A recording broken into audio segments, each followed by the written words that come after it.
Traffic. Sybil growled as she brought their van to a jerky stop. Even with the way the slim woman drove, it was still a chore getting through downtown traffic. One she didn't seem to relish. Shaggy, for his part, shrugged his shoulders. There was literally nothing they could do about the slow-moving cars. Sure, the sky lanes were moving pretty steadily, but that wasn't an option for them. Instead, they had to stay on the ground with the rollers, passing cars at their own peril and having a few close calls. Least we all fit in this one, Tom argued. Can we keep it? I don't see why not. Although we should probably keep it away from the deli and maybe cover it, Shaggy said as they sat in traffic. There was a general grumble of assent as his pack settled themselves into wait.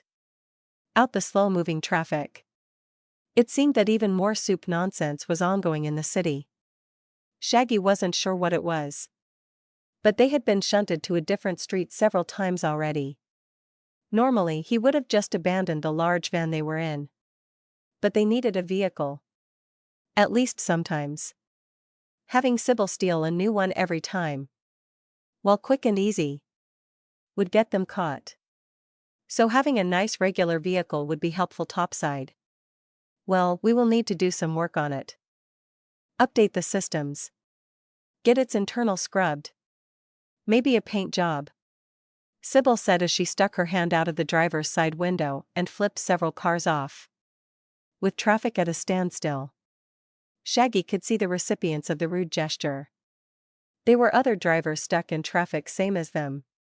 He didn't know what they had done to draw the blonde woman's ire, but he figured it was best to leave it alone. No one wanted to cause any real trouble and Sybil needed to vent somehow. At least she wasn't flinging fireballs out the window. Shaggy chuckled to himself at the thought. That would just melt them in place, boss. She'd get even more pissed off. Vic said from the middle seat of the van. Maybe, but it would get the other cars moving. Rita smirked. And the drones on us. Bah. Tom argued from the far back seat. The damn drones haven't been that much of an issue. Just duck into the sewer and keep your head down and we are good. Weren't you shot by a drone? Seacrest asked. Tom waved off the big lizard as the others laughed at him. The things weren't that powerful, but those lasers did sting. But the real problem with the city's drones was how they recorded everything they saw. Supposedly that data was quickly saved on multiple servers around the city. Some at the HLO and others at random police stations. That meant there was a record of every nasty thing they did that a drone saw. Which meant, if at all possible, it was better to not be seen by the damn things. Sybil growled under her breath as their van moved another couple of feet before stopping. They were moving at a true crawl. Shaggy even saw several people on the sidewalk walking faster than them. He looked out his passenger side window in time to see several young men and women glance his way. They were extremely pale and dressed in club leathers. Shaggy raised an eyebrow as they reminded him of something. It wasn't until he turned back to face the road when he remembered. Quinn, boom. Suddenly, the side of their van was lifted into the air and Shaggy's head hit the ceiling. The sound of crunching metal and screaming echoed in his ears as their van was flung end over end. Shaggy clung to his door handle and tried to keep in constant communication with his pack. But they were all alarmed and confused. He sent them images of what he had seen on the street and their confusion became anger. The Quinnica were topside. And they'd just been hit. Their van did 2 full rotations, crashing over another lane of traffic and slamming into a lamppost before it stopped. After a quick mental check on his pack, Shaggy kicked his passenger side door free. Clambering out of the sideways car, Shaggy momentarily thought about helping Sybil. But the Quinnica were closing in. Nearby, the civilians shouted and screamed at the sudden carnage. Shaggy ignored them as he counted the threats. 8 threats. Shaggy sent down the pack link. Before anyone could answer, he dropped to the pavement and charged the attackers. The lead Quinnica, a young black-haired man in a trench coat, scowled as he pointed a long fingernail at Shaggy. "You're going to find out what hap." Shaggy pounced, clearing the distance easily and ignoring the thug's threats. It was time to kill. He felt his claws sink in deep into the lead Quinnica chest. The look of shock on the pale alien's face made Shaggy laugh. He planted his feet and lifted, intending to bodily throw the smug bastard at some of the nearby cars. Instead, his sharp claws ripped through the man's body entirely. Blood seeped down his claws as he heard the clatter of metal from behind him. His pack was out of the van now. A green fireball slammed into one of the stunned Quinnica, catching her full in the face. Her brown hair caught fire, and she screamed in pain. Shaggy dove in with his own claws as he felt Rita and Seacrass quickly joining. Tom was in the link, sending images of cars rapidly. It took Shaggy a second to figure out the lanky man was finding them a new ride. Shaggy left him to it as Vic's laser rifle sent streams of energy into the Quinnica. They had been overconfident and now they were going to pay for it. Shaggy dove forward and punctured a man's hip with his claws. As carefully as possible, he yanked the man around in time for his neck to meet Rita's sword. Shaggy pulled his arm back and spun, ducking a haymaker from one of the Quinnica that gathered themselves. But that was the only strike she got off as Seacrass tackled her from the side. The large lizard's new claws easily bisected the woman as they fell into the street. Shaggy gathered himself and found a new target. He dashed around Seacrass and shifted his hands to normal. With a mental tug to Vic, Shaggy lifted the pale wannabe vampire by his belt. Vic's blast was waiting and the Quinnica's head exploded into a shower gore. Shaggy gave Vic a mental thank you and spun to find another target. Nearby, he heard the buzzing of drones and revving of car engines. They had been fighting in the street, but it looked like they were going to have to move. The Quinnica seemed to think the same as those who were left retreated toward a nearby alley. Shaggy and his pack gave chase, even as Tom found a nearby vehicle. Sybil shot off to help with the hot wire as Shaggy and the others caught up with their prey. But as they entered the alley, Shaggy caught a glimpse of Silver before a powerful blow slammed into his head. He felt his body bounce off the pavement and into the alley wall before coming to a stop. His pack sent worried feelings, but he shook them off as he came back to himself.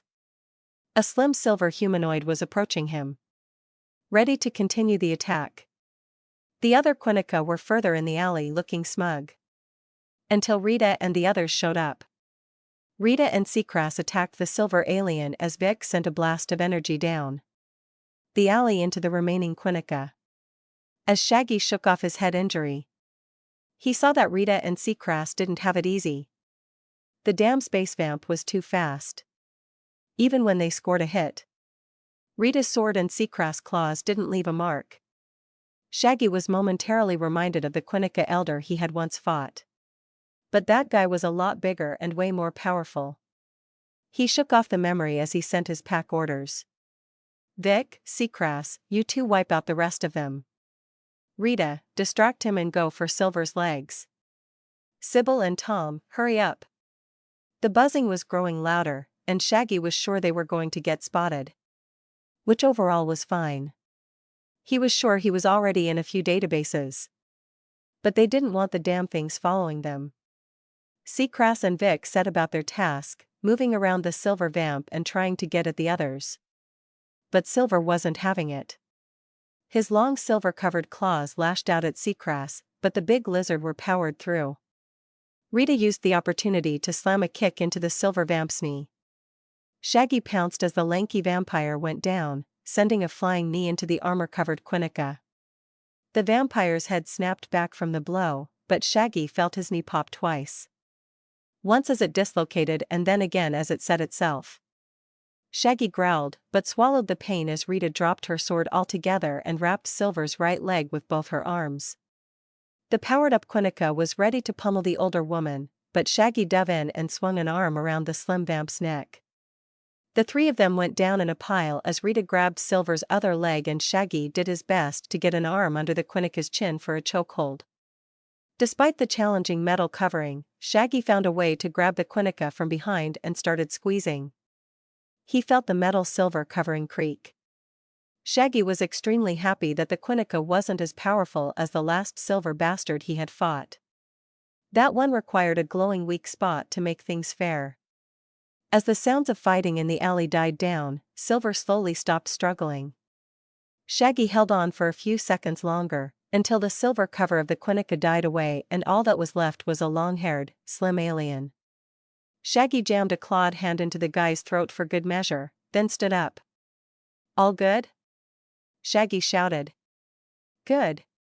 Yep. Clear." 3 voices in the alley answered him and Shaggy turned as he felt Sybil and Tom coming down the alley in another large van.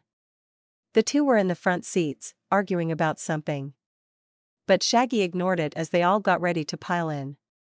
Sybil did a rolling stop as Shaggy and Rita jumped in. Followed by Vic and then Seacrass. Sybil seemed like she wanted to say something, but Shaggy ignored it. "Punch it." It was a straight shot out of the alley and onto the next street. Shaggy took stock of everyone's injuries and mentally went over the fight. They had handled the impromptu ambush well. The silver-covered Quinnica had been a surprise, but it was handled. He hadn't suspected the Quinnica to be topside. That was a mistake. Of course, they would be here. But how had they recognized Shaggy? Game mechanic stuff? Their 2 groups were at war, so it made sense. Shaggy was roused from his thoughts as Sybil shouted at him. "Damn it, boss. We have to dump this van. Now." Shaggy shook off his confusion. "What? Why? I didn't know that." Tom yelled back. "It says Channel 88 News on the side of the damn van, dumbass." Shaggy shouted over the arguing pair. "Okay, so what's the solution?" "Dump and run." Sybil answered simply. Shaggy groaned but nodded his head. Rita and the others shifted in the back of the van. Shaggy noticed, for the first time, the array of technical equipment in the spacious back of the van. He wanted to slap himself for his own idiocy. Instead, he got everyone ready to jump out and issued instructions. "Split up and make it back to the deli. Don't get into any fights that are avoidable. The sewers are a last resort. We don't want the drones down there shutting down the entire sewer network for hours. Be smart and stay safe." His pack nodded as, one by one, they jumped from the moving van. Overhead, drones buzzed in the sky as Shaggy leapt from the back of the van. He came out in a run as Sybil twisted the van into another nearby alley. As she went left, he curved right away from the roads. But the ever-present sound of drones hummed in his ears as he zigzagged his way around various pedestrians. Few got in his way as he rushed past, looking for a suitable hiding spot. He was sure he was faster than a drone, but he couldn't keep running all day. He ran out of stamina, drones didn't. Instead, he found a building with heavy foot traffic and ducked inside.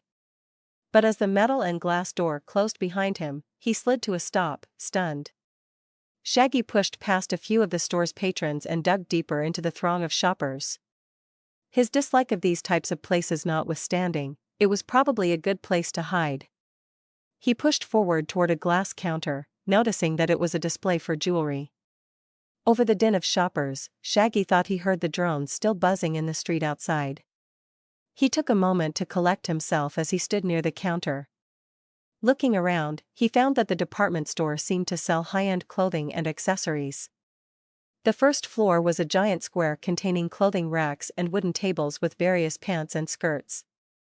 It was the type of store few players would frequent, but still added to the depth of the game. The smell of coffee brought Shaggy's eyes upward, and he noted that the second floor was a mezzanine level that held a cafe. "Can I help you find something, sir?" A voice shook Shaggy out of his recon and he turned to see a gray alien man. He was dressed in a nice suit and standing behind the glass counter. Shaggy thought the alien's skin looked wet, and it made him stare for a few seconds before he shook his head. No. Sorry. Just checking prices. Wanted to decide on a price range first, you know?" The gray alien's smile didn't reach his eyes and nodded slowly. I see. Shaggy maintained eye contact with the alien until the man got the picture and walked off. Shaggy noted that the alien stayed an eye-shot of him and he rolled his eyes. Snobby bastard was keeping tabs on him. Although he had been standing at the counter for a while. Shaggy sighed and dove back into the mass of people. It was a fairly crowded environment, but people were still trying to give others their space. It was after Shaggy squeezed by two multicolored aliens when he realized he stuck out like a sore thumb. Everyone around him was dressed in nice, pressed, expensive clothes, and here he was, in a white tee and jeans and work boots. Not to mention that his shirt was really sweaty from running around. He contemplated making a break for it, but as he turned to the door, he spotted a drone zoom down the street. Shaggy bit back a groan and instead walked deeper into the store. Ignoring the looks he was still getting, he dashed for the stairs. He figured he could at least rest at the cafe inconspicuously. The second floor seemed to push deeper into the building than Shaggy realized.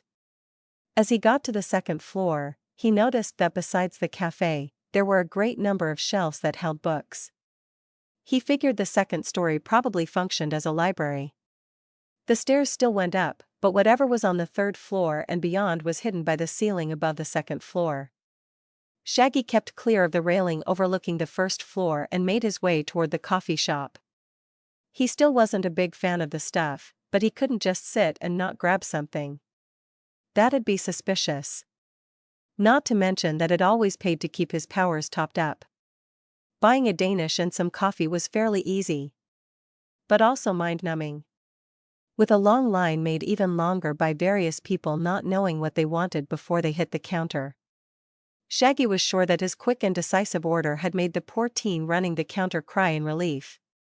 Or maybe it was just his own irritability.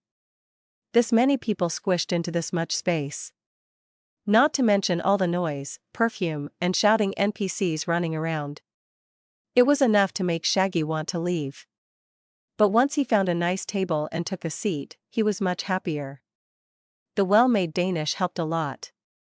Shaggy had a decent view of both the second and first floor. But he figured he was still far enough away to not be seen. A large bookcase at his back made Shaggy calm down as well. The buzz of drones was drowned out by the din of shopping people and Shaggy sat back and people watched for a while. His pack link was unnaturally silent, which both comforted and annoyed him. It was like the background noise in his life was gone. He could only hope the others would make it home safe. He knew Rita and Sybil would be fine. So would Tom. Vic was a crapshoot, but the one he was really worried about was Seacrass. The giant lizard alien stuck out everywhere. Add in his upgrades from both being a werewolf and a henchman, and things looked dicey. Shaggy figured that if any of his crew needed to use the sewers, it would be Seacrass. He had warned the others that the sewers were to be a last option, but for Seacrass, maybe he should have ordered him to go. Shaggy's worries nagged at him as he finished his food and stared down at the first floor. People scurried about in little groups, examining clothes and chatting about various things. Shaggy marveled at how all this was going on with little to no player input. These digital people just lived. They existed within a realm created by some coder's hands. It was a marvel. A marvel that was immediately shattered by something foreign. Shaggy spotted them as soon as they came into his eyeline. He only had a half view of the first floor. But still they stuck out, and not just cause of their leather clothes. Thankfully, it wasn't the Quinnica, but it was a close second for the shittiest thing to happen. Players.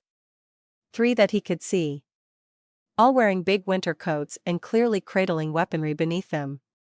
Shaggy almost snarled in annoyance. He had ducked in here to get away from the damn drones. The lead woman, who Shaggy dubbed Red because of her hair, pointed to spaces on the first floor. Aqua, a blue-colored alien, and Conehead, a literally pointed-headed alien, spread out to follow her orders. Shaggy almost stood from his chair to see what was going on. But if he had to guess, the dumbass were going to rob the place. He sighed and sat back down, looking for a way out of the department store. The second story had thick windows facing the street, which were probably his best bet, but they would also draw attention. He briefly thought about taking on the other players quietly, but that would also draw attention. Unfortunately, Shaggy's options were taken away as two new players appeared from the stairwell. Shaggy groaned as he mentally tagged them as Orange and Butterfly in his mind. He was surprised that Butterfly wasn't wearing a long coat like the rest, but with her wings, it made sense. Shaggy got up and started moving away from the two. The second floor wasn't as crowded as the first, but he did his best to keep his head down as he moved between the bookshelves. The crack of a large caliber automatic rifle ripped through the air and people started screaming. Shaggy ignored it as several patrons shot up from their seats, their books forgotten. Screaming and gunfire momentarily filled the air until it was all quickly silenced. Shaggy heard a muffled female voice, probably Red, giving the store patrons an ultimatum. He ignored it as he found a small reading nook bracketed by waist-high bookshelves. He sat down and waited. Chances were he was going to be found, that is, if Orange and Butterfly were smart enough to do a sweep of the floor. If he was lucky, the other players would do a quick snatch and grab, then he could try to leave. The last thing he needed was for this to get drawn out. Muffled voices and shouting came from the center of the store and Shaggy's side. Hopefully, none of the NPCs played hero. That would just make everything take longer.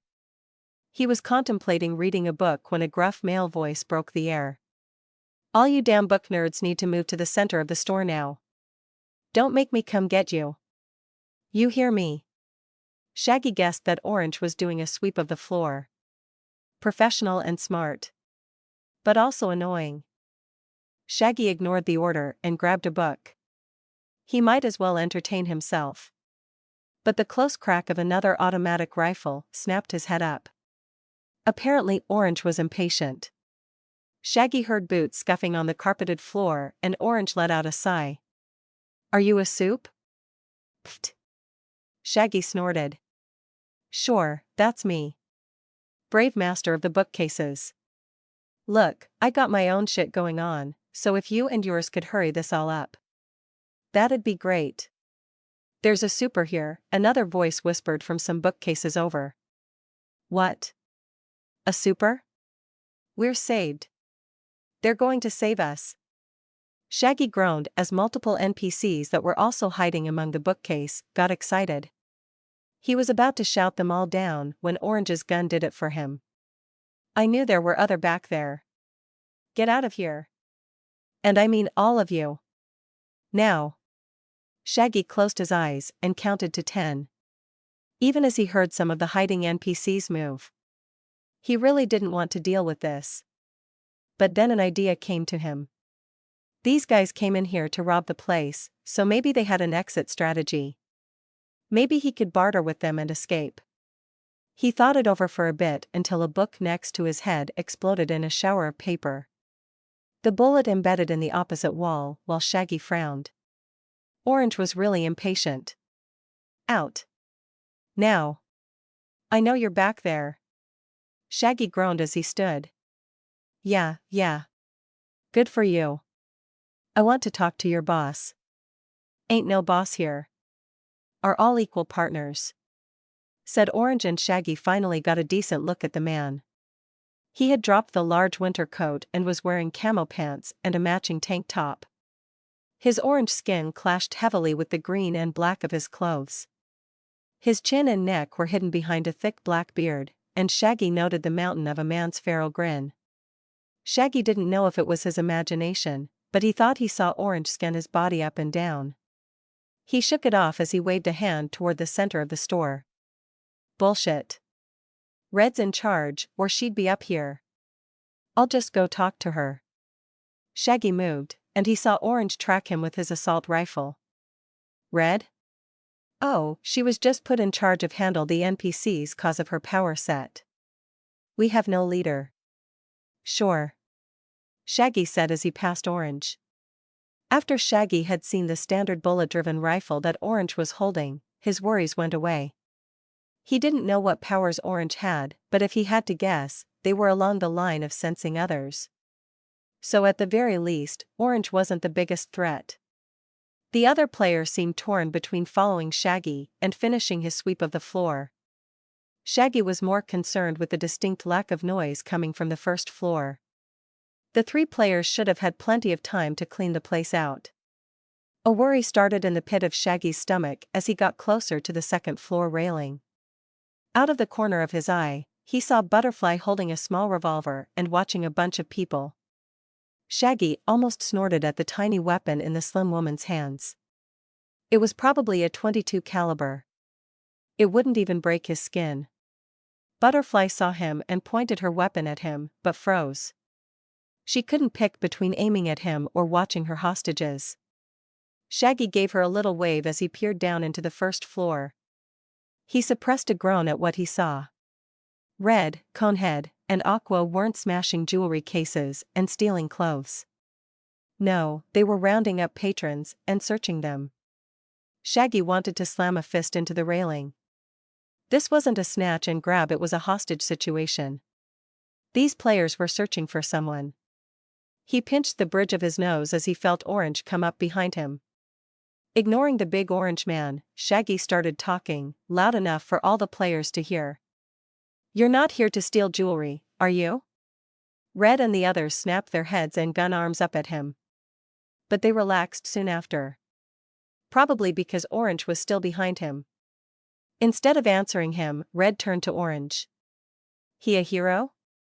"Says he dash." "No, I am not a soup." Shaggy interrupted. "I was hiding out here until you geniuses rolled in and started this shit." Red glanced at him, eyes widening at the realization that he was a player. Shaggy gave her a little wave before he started moving around the railing. Orange kept up with him and Shaggy was sure the man's weapon was trained on his back. Conehead and Aqua were still searching people as Red addressed him. "Well, sorry Shortstack. We have our own job to do here, and we have little time to do it in. So don't make any trouble." Shaggy rolled his eyes at the mention of his height. But he mentally ticked a box in the kill everyone category in his mind. Aqua had another handgun and Conehead was unarmed as far as Shaggy could see. It wouldn't be too difficult unless this team was hiding some big trump cards. As Shaggy turned the corner to cross in front of the coffee shop, Butterfly moved to step in front of him. He sighed. "Not here to make trouble. But I also don't want to be here when trouble comes for you. So if it's all the same, I'm going to dip." Red shook her head, sending her long mane of hair cascading over her shoulders. "Sorry, partner. We can't have that." Orange placed a hand on his shoulder and tried to jerk him away from the railing. But Shaggy kept his feet rooted as he stared down at Red. He ticked a second box in his mind. Butterfly crept closer, handgun raised, and aimed straight for his head. Aqua and Conehead had stopped what they were doing and were watching him. Some of the NPC hostage had looks of hope on their faces as they stared up at him. Shaggy brought his eyes to the front of the store and smiled when he didn't see any drones or cop cars. He swatted Orange's hand away as he peered down at Red. "Please. Don't make me be the hero here. I just want to get away before this turns into a shit show." Red paused as she looked at him. Orange being unable to move him and Shaggy's blasé attitude had clearly made her rethink things. Orange was back to trying to move him, this time using two hands to yank his shirt. Shaggy let a growl out through his sharp teeth, but said nothing else. Red looked ready to capitulate when a loud siren startled everyone. Shaggy's eyes shot to the front door and he bit back a howl of anger. He swatted Orange with his right hand, sending the large man stumbling back. Butterfly's gun gave a loud crack and a bullet hit Shaggy in the side of his head. He ignored it as the flattened bullet fell to the ground and launched himself over the edge of the railing. People scattered below, and Red and her two cohorts did their best to get things under control. Meanwhile, Shaggy was looking for a way out.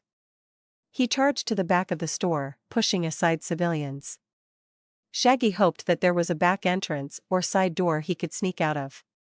Halfway toward the back, he spotted a neon red sign over a fire exit. It was on the right side wall and clearly led into a sidewalk next to the building. Shaggy grit his teeth and slammed into it. Behind him, the sounds of gunfire and screaming filled the store. Shaggy burst into the alley and slid to a stop. The sounds of police sirens, drones, and screaming grew louder as he got outside. But as he looked both left and right in the alley, a new sound started. It was a low rumble at first that grew into a cacophony of crashing brakes. A green conical drill pushed its way out of the department store wall to his right. It was followed closed by Aqua and Conehead. Shaggy had just enough time to see the magical drill tether itself and then merge with Conehead's similarly shaped skull. He pondering the uses of such a power, he turned left and ran. Drones were in the air and probably circling the entire block. Shaggy only hoped that the cops would be more focused on the civilians. As he got to the end of the alleyway, Shaggy glanced around for drones. Several were coming over the top of the department store roof, so Shaggy kept his head down and dashed across the road heading westward. But a loud yell behind him made him groan. Shaggy didn't even take the time to respond. Instead, he crossed the street and came to another alley. Cars and people scurried out of his way as the drones buzzed louder. Shaggy was sure at this point that at least his features had been captured by the drone's cameras. Probably not his face. Which meant the data was going to be shared with the nearest police station, and an APB with his description was going to go out. Although a 5', 6" brown-haired man was probably common. Least, Shaggy hoped. As he ran through the second alley, he kept his eye down. Looking for a sewer entrance. He had said for his pack to make it a last resort. But with the way things were going, he needed a last resort right now. A glance over his shoulder told him a few drones had broken off from the herd were chasing him. Or, more accurately, them. Shaggy gave a growl as he saw Aqua, Conehead and now Red all following him. He gave a mental roll of his eyes before he put on another burst of speed. He skidded out of the second alleyway, surprising a few pedestrians as he caught himself and turned south. Shaggy's eyes were trained on the street waiting for the obligatory sewer hatch, and soon he found it. But traffic was still moving, and if he charged in now, a car was likely to stop on it. Suddenly, Shaggy felt a solid force slam into his back and he went skidding forward. He groaned as the Three Stooges had now begun throwing attacks at him. He turned in time to see Conehead's green magic retreat into the player's triangular cranium. Aqua had a fist full of lightning and looked ready to throw it. Red was huffing and puffing behind the two, which Shaggy took as a good sign. He could handle these two and then duck into the sewers. But a loud droning signaled 3 drones swinging out of the alley. Shit! Shaggy swore as he turned back toward the street. Conehead's attack had got the attention of several drivers. Now there was a large sedan parked on top of the sewer entrance. Shaggy howled in fury and charged the car.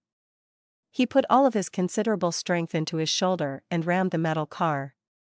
Even with his tough bones and dermal plating, it hurt. But he was rewarded with the sounds of squealing tires and the crunch of metal. He had cleared enough of a space to squeeze his body through, but he still had to deal with the manhole. But instead of lifting the thing out of his way, Shaggy grew his claws and stabbed them into the metal covering. It gave way, and Shaggy dove through the opening as more of Conehead's magic and Aqua's lightning went off above him. Shaggy braced himself as he landed face first in the sewer water. He closed his mouth and ignored the pain as he felt several bones break. His vision went dark for a few seconds, and when it came back, he saw that Conehead was sliding down the ladder. He groaned as he lifted his wet body from the sewer water and charged. Conehead had enough time to spin around before Shaggy had him pinned to the wall. Arg! Shaggy flexed his claws, which were currently embedded in Conehead's shoulder. They tensed and Shaggy could feel the cement wall behind the other player. He snarled, revealing all of his sharp teeth even as the player's friends were coming down the ladder. "Quit following me!" Shaggy shouted as he ripped his claws out.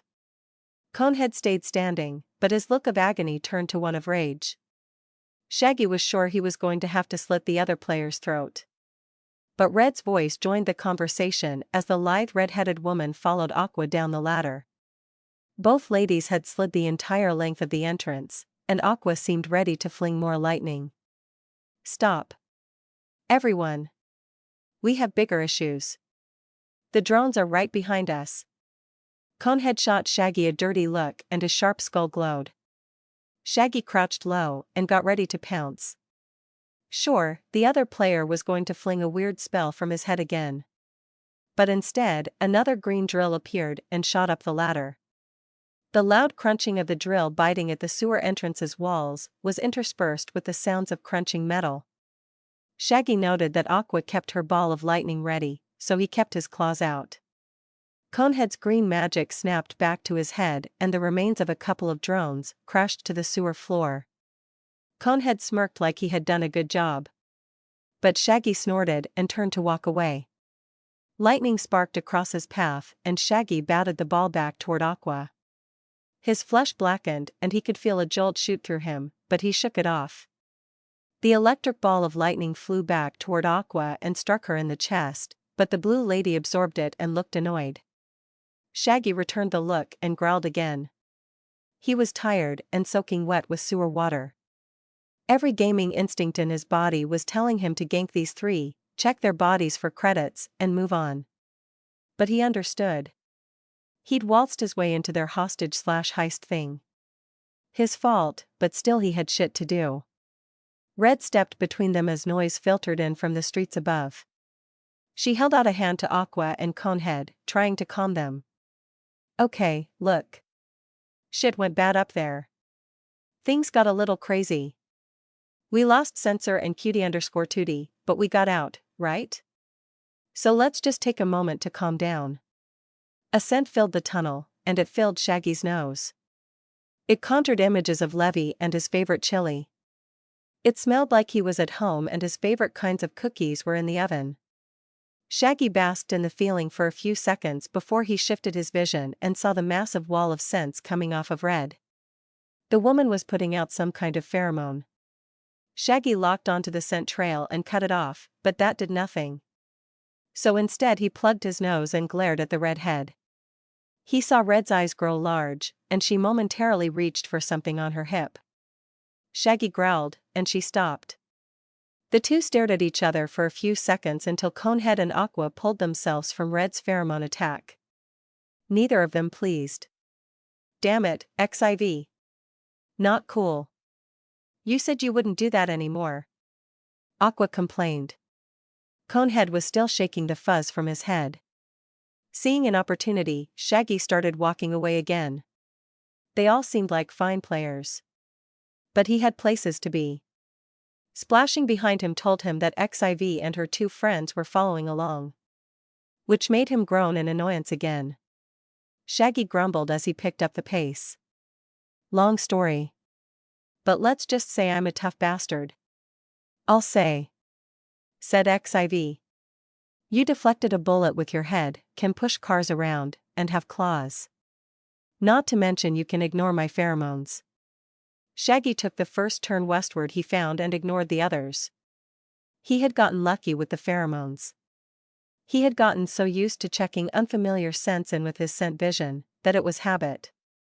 Honestly, he had no defense against it, save for shoving fingers in his nose. Maybe his mental defense helped a little, but he wasn't sure. Not to mention he played ping pong with my electricity. Aqua's voice joined the conversation. That one had hurt. Shaggy checked his hand and saw the charred skin was gone and his skin was slowly growing back. He tried to keep it away from the other players as best he could. He didn't know why, but his gaming senses were screaming trouble when it came to this group. Conehead's next words reinforced that assumption. Jewels weren't the goal, smartass. Shaggy twisted that little tidbit around in his brain as XIV and the others started arguing. If it wasn't a robbery, then were they trying to kidnap someone? Were they looking for something in the throng of people? But why do that in a store? They'd still be caught in a standoff with police and waste time negotiating. Unless the standoff was the goal. It doesn't matter what he knows, Pinhead. The quest has already failed. XIV argued. No, Pin. It failed 'cause Cootie fired on him and that set the police off. That's when things went to shit, Aqua countered. Why are you defending him, Mel? It was all his fault. We should wreck this fool, not follow him through a goddamn sewer. I agree. Shaggy snapped. You three need to stop following me. But if Triangle Head wants to try his luck, I will happily send him to Deathville. Shaggy readied his claws, but XIV placed herself between them again. Stop. The sense hit Shaggy's nose harder now, and he barely had enough time to get his hand up. He felt his legs turn to jelly, and he fell on his ass into the sewer water. He wanted to swear, but his tongue felt fuzzy. As he pinched his nostrils closed and glared at XIV, he found her watching him curiously. Shaggy started walking away as Pinhead and Mel slumped in their pheromone-induced stupor. Come on. Can't you just help us get out of here? We don't really know the way around down here. XIV pleaded. Shaggy shook his head, still covering his nose. It's not that hard. Just orient yourself to the city above and head in the general direction you want to go. Your biggest problem is going to be the drones. Once they flood this place, it's going to be a shitty game of cat and mouse. That's when you can either crawl into a hole and wait, or try to wreck them all. No. Shaggy shouted over his shoulder. The least I can do is nothing. Which is exactly what I am doing. I have my own people to get back to. Like I said at the store, I was already trying to hide from the cops when you brought them right to me. It was a job. One we won't even get paid for and one that'll put us on the wrong side of the biggest gangster in Austin. Shaggy froze as his mind processed that sentence. Behind him, he heard Pinhead and Mel coming out of their haze. Shaggy glanced back at XIV, trying to see any hint of a lie in her face. But the player was fairly stone-faced. Pinhead swore as he and Mel gathered themselves. Shaggy had to make sure they were thinking of the same person. You don't mean Donnie Rax, do you?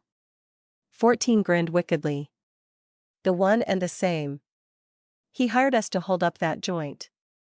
We were supposed to keep the cops occupied for hours. Then you come charging in and setting everything off. Good Lord, XIV. Why don't you just tell him everything? Pinhead moaned. Shaggy swore to put more points into mental defense as soon as possible. He wasn't sure, but he guessed that was how he had time to get his hand over his nose. He was just lucky that 14's pheromones didn't absorb through the skin. Then she would really be scary. He also wondered what the Racks were up to. Why did they need a team to distract the police? He tossed the info around in his mind for a while. But eventually he figured it didn't matter.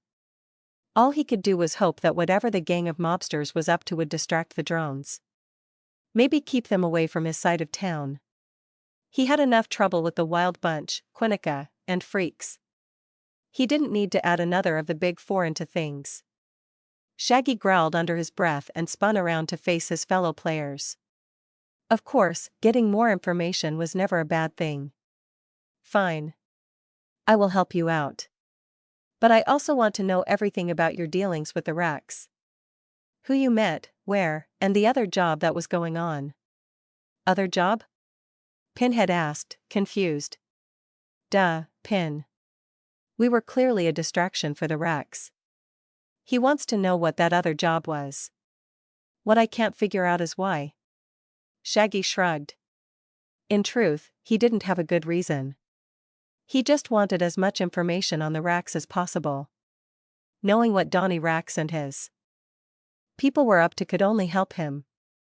Especially if his focus was above ground. That meant that Undertown was free of Donnie's leadership for the time being. With Talani's failed coup, the Racks' grip in the underground city was probably already tenuous. XIV nodded slowly. Fair. But I don't know much. We weren't even part of his organization. This was our foot in the door. A door you just slammed shut. Grumbled Pinhead. Shaggy ignored the triangular-headed dumbass and studied 14's face. She was still a mask of stoicism that Shaggy couldn't get through. When he glanced at Mel, he saw her looking hopeful. When it looked like he was ready to accept, though, Mel spoke up excitedly. Okay. Since we are all agreed. How about you lead us toward 23rd and Manor? Sensor says that's the station they are taking him and Cutie to. Shaggy stared at her, confused for a few seconds. She seemed to get his unspoken question because she smiled. Out of game chat. I've had them up since him and Cutie got nabbed. Immersion breaking, Shaggy muttered under his breath, but loud enough for everyone in the tunnel to hear. Maybe, but it saves on phones, and it makes it easy when things like this happen. Maybe if we hurry, we can bust them out before they get tossed into the powered wing in the nearest prison. Shaggy sighed and nodded acceptance. XIV and Mel looked excited, but Pinhead still looked like he wanted to cause a problem. It was completely in the opposite direction he wanted to go. But maybe that was a good thing. If he got caught by drone footage, it would have him in a different part of the city than the rest of his pack. Done rationalizing, Shaggy started looking for a right turn. Trying to ignore the squelching of his clothes and shoes as he trudged through the sewer water again. No. Not happening, absolutely not.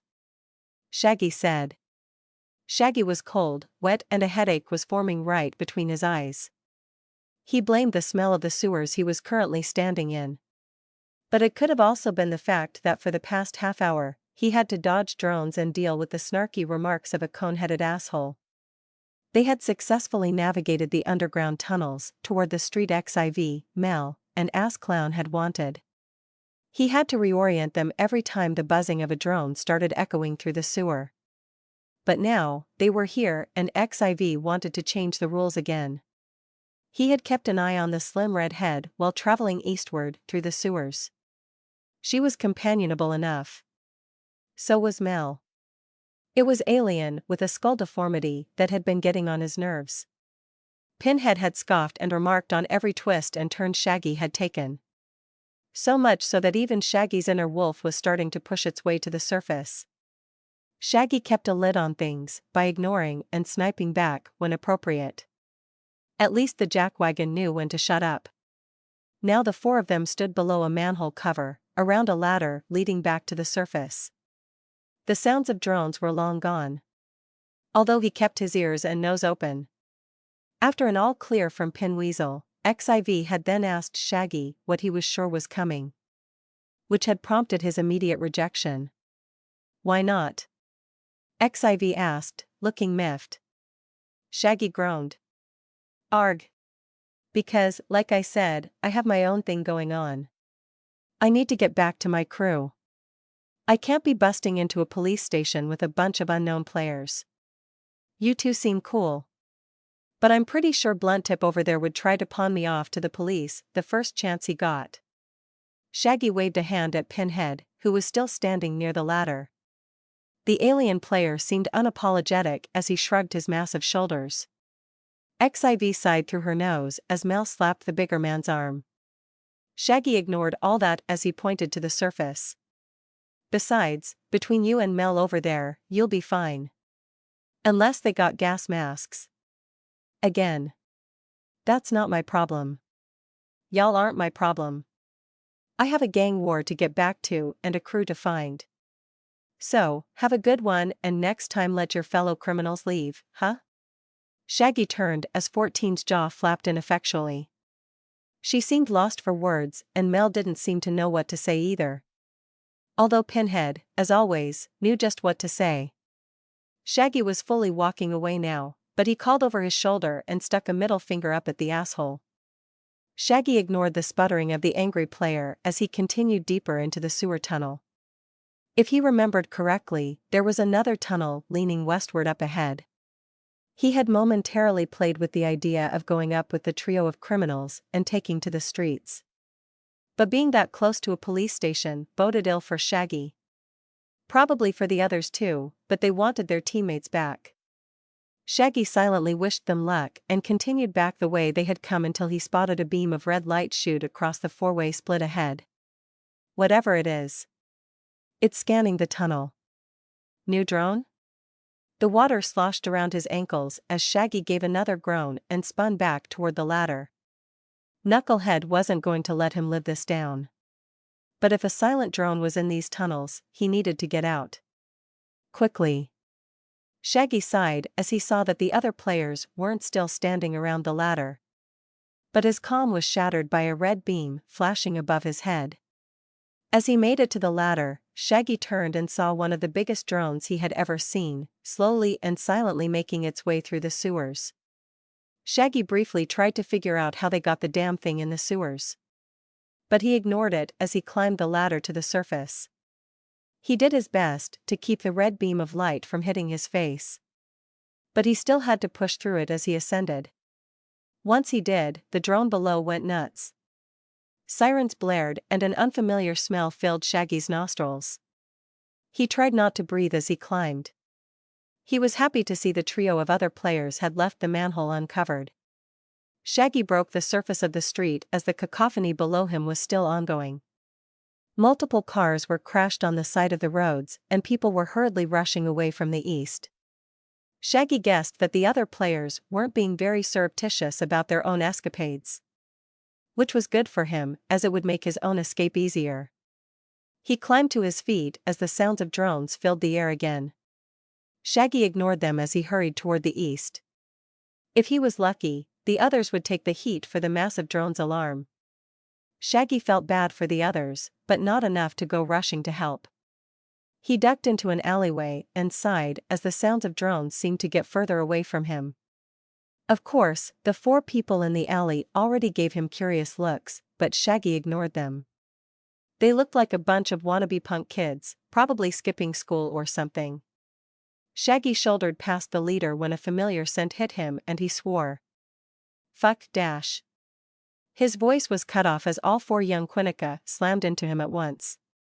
Shaggy grunted as his back slammed into the opposing wall of the alley. Between the 4 Quinnica, they held him long enough for one of them to tear into his stomach with his claws. Luckily, the young punk wasn't strong enough to pierce Shaggy dermal plating. Still stung, though. Shaggy shifted his claws and wrenched his right arm free, swiping his claw in a long line in front of him. He sliced through the rightmost thug entirely, which gave the other 3 enough time to back off. Instead of pouncing immediately, Shaggy tried to figure out how the Quinnica kept finding him. This was twice now, where a random pack of Quinnica had found him and attacked. The 3 young aliens glared at him as Shaggy stood ready for them. "Pop it, Paolo," the pale man on Shaggy's left called.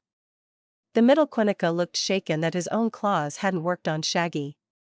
But he nodded as he reached into his pants pocket and pulled out a slim vial full of pink liquid. Shaggy stared as the goo seemed to stretch and contort itself within the glass flute. Paolo gave the others a nod and tipped the vial over his head. Shaggy moved. He didn't know what the pink stuff was, but he was sure he didn't want Paolo to get it. Some of the other Quinnica moved to stop him, but his claws sliced through them like butter, bisecting one and slicing the arm off another. But it bought enough time for the pink goo to writhe its way free of the container. When the pink mass hit the air, it spasmed before diving at Paolo. Shaggy slammed into the young alien waist just as the pink goo hit Paolo in the face. They both went crashing into the nearby trash cans rolled on the alleyway floor. Shaggy jammed his claws down into Paolo, stabbing repeatedly as the goo covered the man's eyes and mouth. The goo seemed to try to eat the young man's whole body. But before it could, Shaggy ripped the young Quinnica to shreds. Shaggy stood, panting. It seemed like he had been running all damn day. Slight movement to his left brought Shaggy's eyes down to the last remaining Quinnica. He was fumbling on the ground, reaching for his arm. Shaggy had seen enough Quinnica in Undertown to know that if the space vamp got his arm back, he could reattach the thing. Shaggy took a few quick steps before he booted the arm further down the alley. The Quinnica howled in anger before flopping onto his back. Shaggy looked down into the pale young man's face. It looked practically the same as every other Quinnica he and his pack had fought. Pale, pointy teeth, sharp features. Shaggy kneeled and gripped the panting alien's face. "How do you keep finding me?" The Quinnica looked ready to spew some kind of defiance. But Shaggy's question brought him up short. "What?" Seems like you have shit luck, Shaggy. We got orders to cap you on sight. It looks like the great gods of blood and space want you eliminated. Shaggy snorted. He was technically a blood gods champion. But he supposed there could be more than one. So you're saying it was all a coincidence? The Quinnica swiped a claw at Shaggy's face. Shaggy let the black nails hit him and stared down at the young alien. He felt the claws scrabble for purchase on his skin before they gave up and the Quinnica slumped onto his back. Shaggy waited for an answer to his question, but when none came, he jammed a single claw into the Quinnica's thigh. Arg. Yes, it's painful. Now, can you answer the question? Shaggy thought he heard buzzing and sirens in the distance. Yes. It was all coincidence. We have no way to track you. We just knew that you were topside. So our glorious leaders sent up hunting packs with some Kevershuk to deal with you. Shaggy winced away from the foreign word. Whatever it was grated on his ears, and the game seemed to not want him to hear it. But his mind was drawn back to the pink goo, and the fully silvered Quinnica he had fought before. Shaggy shook the young man. Is that what that pink shit is? What does it do? The Quinnica grinned wickedly. You shall see soon. Ha ha ha ha. That's going to come back to bite me in the ass, Shaggy thought. He twisted the corner out into the street and turned westward. Behind him, the sounds of sirens and drones filled the air, and he wondered how the hostage trio were doing. Probably not well with all the noise going on. But it was better for Shaggy. At least he thought so until a few drones zoomed over his head. They passed him by, seemingly more concerned with the sirens. But Shaggy was sure they got a shot of his face. That meant he had minutes before someone, either the HLO or the police, identified him. Shaggy put on another burst of speed and growled under his breath. Hunting packs, idiot players, cops, soups. This game had so much, and it all seemed ready to pounce on him. His inner wolf gave a chuffing chuckle, and Shaggy couldn't help but respond in kind. It was a lot, but he had his own gang beside him. Not to mention his pack. They were going to be fine, and with everything the game threw at them, they would grow stronger. Shaggy briefly wondered about the possibility of a bunch Quinnica team up, but he thrust it to the back of his mind as the buzzing of drones grew louder. However, his enemies came at him. He would be ready. At least he thought so until he looked down and spotted a pink spot underneath his shirt. Shaggy stopped in another alley and lifted his shirt. A pink mass of the goo was on his abdomen and was sitting there inert. Shaggy gulped and shifted his hand back into a claw and poked the gooey mass. Nakrika Dianko Franti. Taika Koryusi Peleina, the psychic voice answered him. Shaggy barely caught himself as he ran. The voice had reeled in the mental weight of its words. But they still almost threw him. Shaggy groaned as he continued to run westward. This was another bit of nonsense he didn't need. But maybe they could find an expert to remove the damn thing. He felt the pink mass below his shirt roil in, and he moved his thoughts onto something else. Like the multi-mile jog he had ahead of him. Quit touching it. Shaggy shouted. But it looks so damn squishy, boss. Tom said as he prodded the pink mass with his knife again. Shaggy gripped his head as another bot of alien nonsense spiked through his mind. He had just arrived at the deli an hour ago. Luckily, the others had beaten him there. Having little trouble evading the cops and drones. Even Seacrass said all he had to do was cut through several alien neighborhoods to lose the drones. Sybil said she stole another car, but had to ditch it a few blocks over because of the tracking system. They really needed a tech guy. Shaggy's own jog back to the deli had been long and fraught with flying drones. He even had a few more run-ins with Quinnica patrols. Something he, Rita, and Vic all shared. They had all been jumped by random patrols. Rita was attacked by the Quinnica, but Vic had been beset by a random wild bunch patrol that was pushing into the neighborhood. But both claimed that their new werewolf capabilities made the encounters pretty easy. Once Shaggy had made it back and found both Tom and Rita on guard duty, he immediately showed them his new pink passenger. He explained about the Quinnica carrying it and even tried to repeat some words he had heard the damn thing to say. But the screeching psychic feedback he got whenever the words were spoken made it difficult. Tom had been intrigued by the damn thing, but Rita was more passive, staying away and watching Shaggy for any suspicious moves, which seemed prudent to Shaggy, all things considered. A sharp mental scream and another jab into his side made Shaggy look down. Seriously, quit stabbing it, Tom. The lanky man was crouched near Shaggy's abdomen with his knife held point forward. Even when Shaggy dropped his shirt, the bastard had been sticking his dagger into the mass. What does it do again? Tom asked as he flipped his knife around in his hand. Shaggy noted that after the third flip, the knife seemed to disappear. That was a neat trick. I don't know. Dude called it a Kavarak or something. All I know is that I want it off. Now. How are we supposed to do that? I mean, we could cut off the surrounding skin, but I'm willing to bet that'll sting. Not to mention your tough-ass skin makes that a pain already. So far, all I've tried is stabbing it and trying to yank it off. Both did nothing. Damn thing hangs on like a leech. What about fire, then? Said Rita, joining the conversation. Shaggy shrugged. I am willing to try it, but where's Sybil? Down training the kids. Vic and Seacrest figured they'd help train the kids, too. So they've got a bunch of K-Tech weapons out and they're training. Which to me looks like they are just beating those poor kids senseless. Oh, pipe down, mother hen, Tom snarked. Rita aimed a slap at Tom's head, but the lanky werewolf dodged away and started giggling. Shaggy shook his head at their antics and asked. And Vance? Is he still here? Rita shot Tom a glare. Yeah. He's down there too. Don't know what he has been up to, though. Probably eating all our damn food, honestly. Rita snorted, but didn't disagree. Shaggy gave them both a wave as he headed for the tunnel entrance.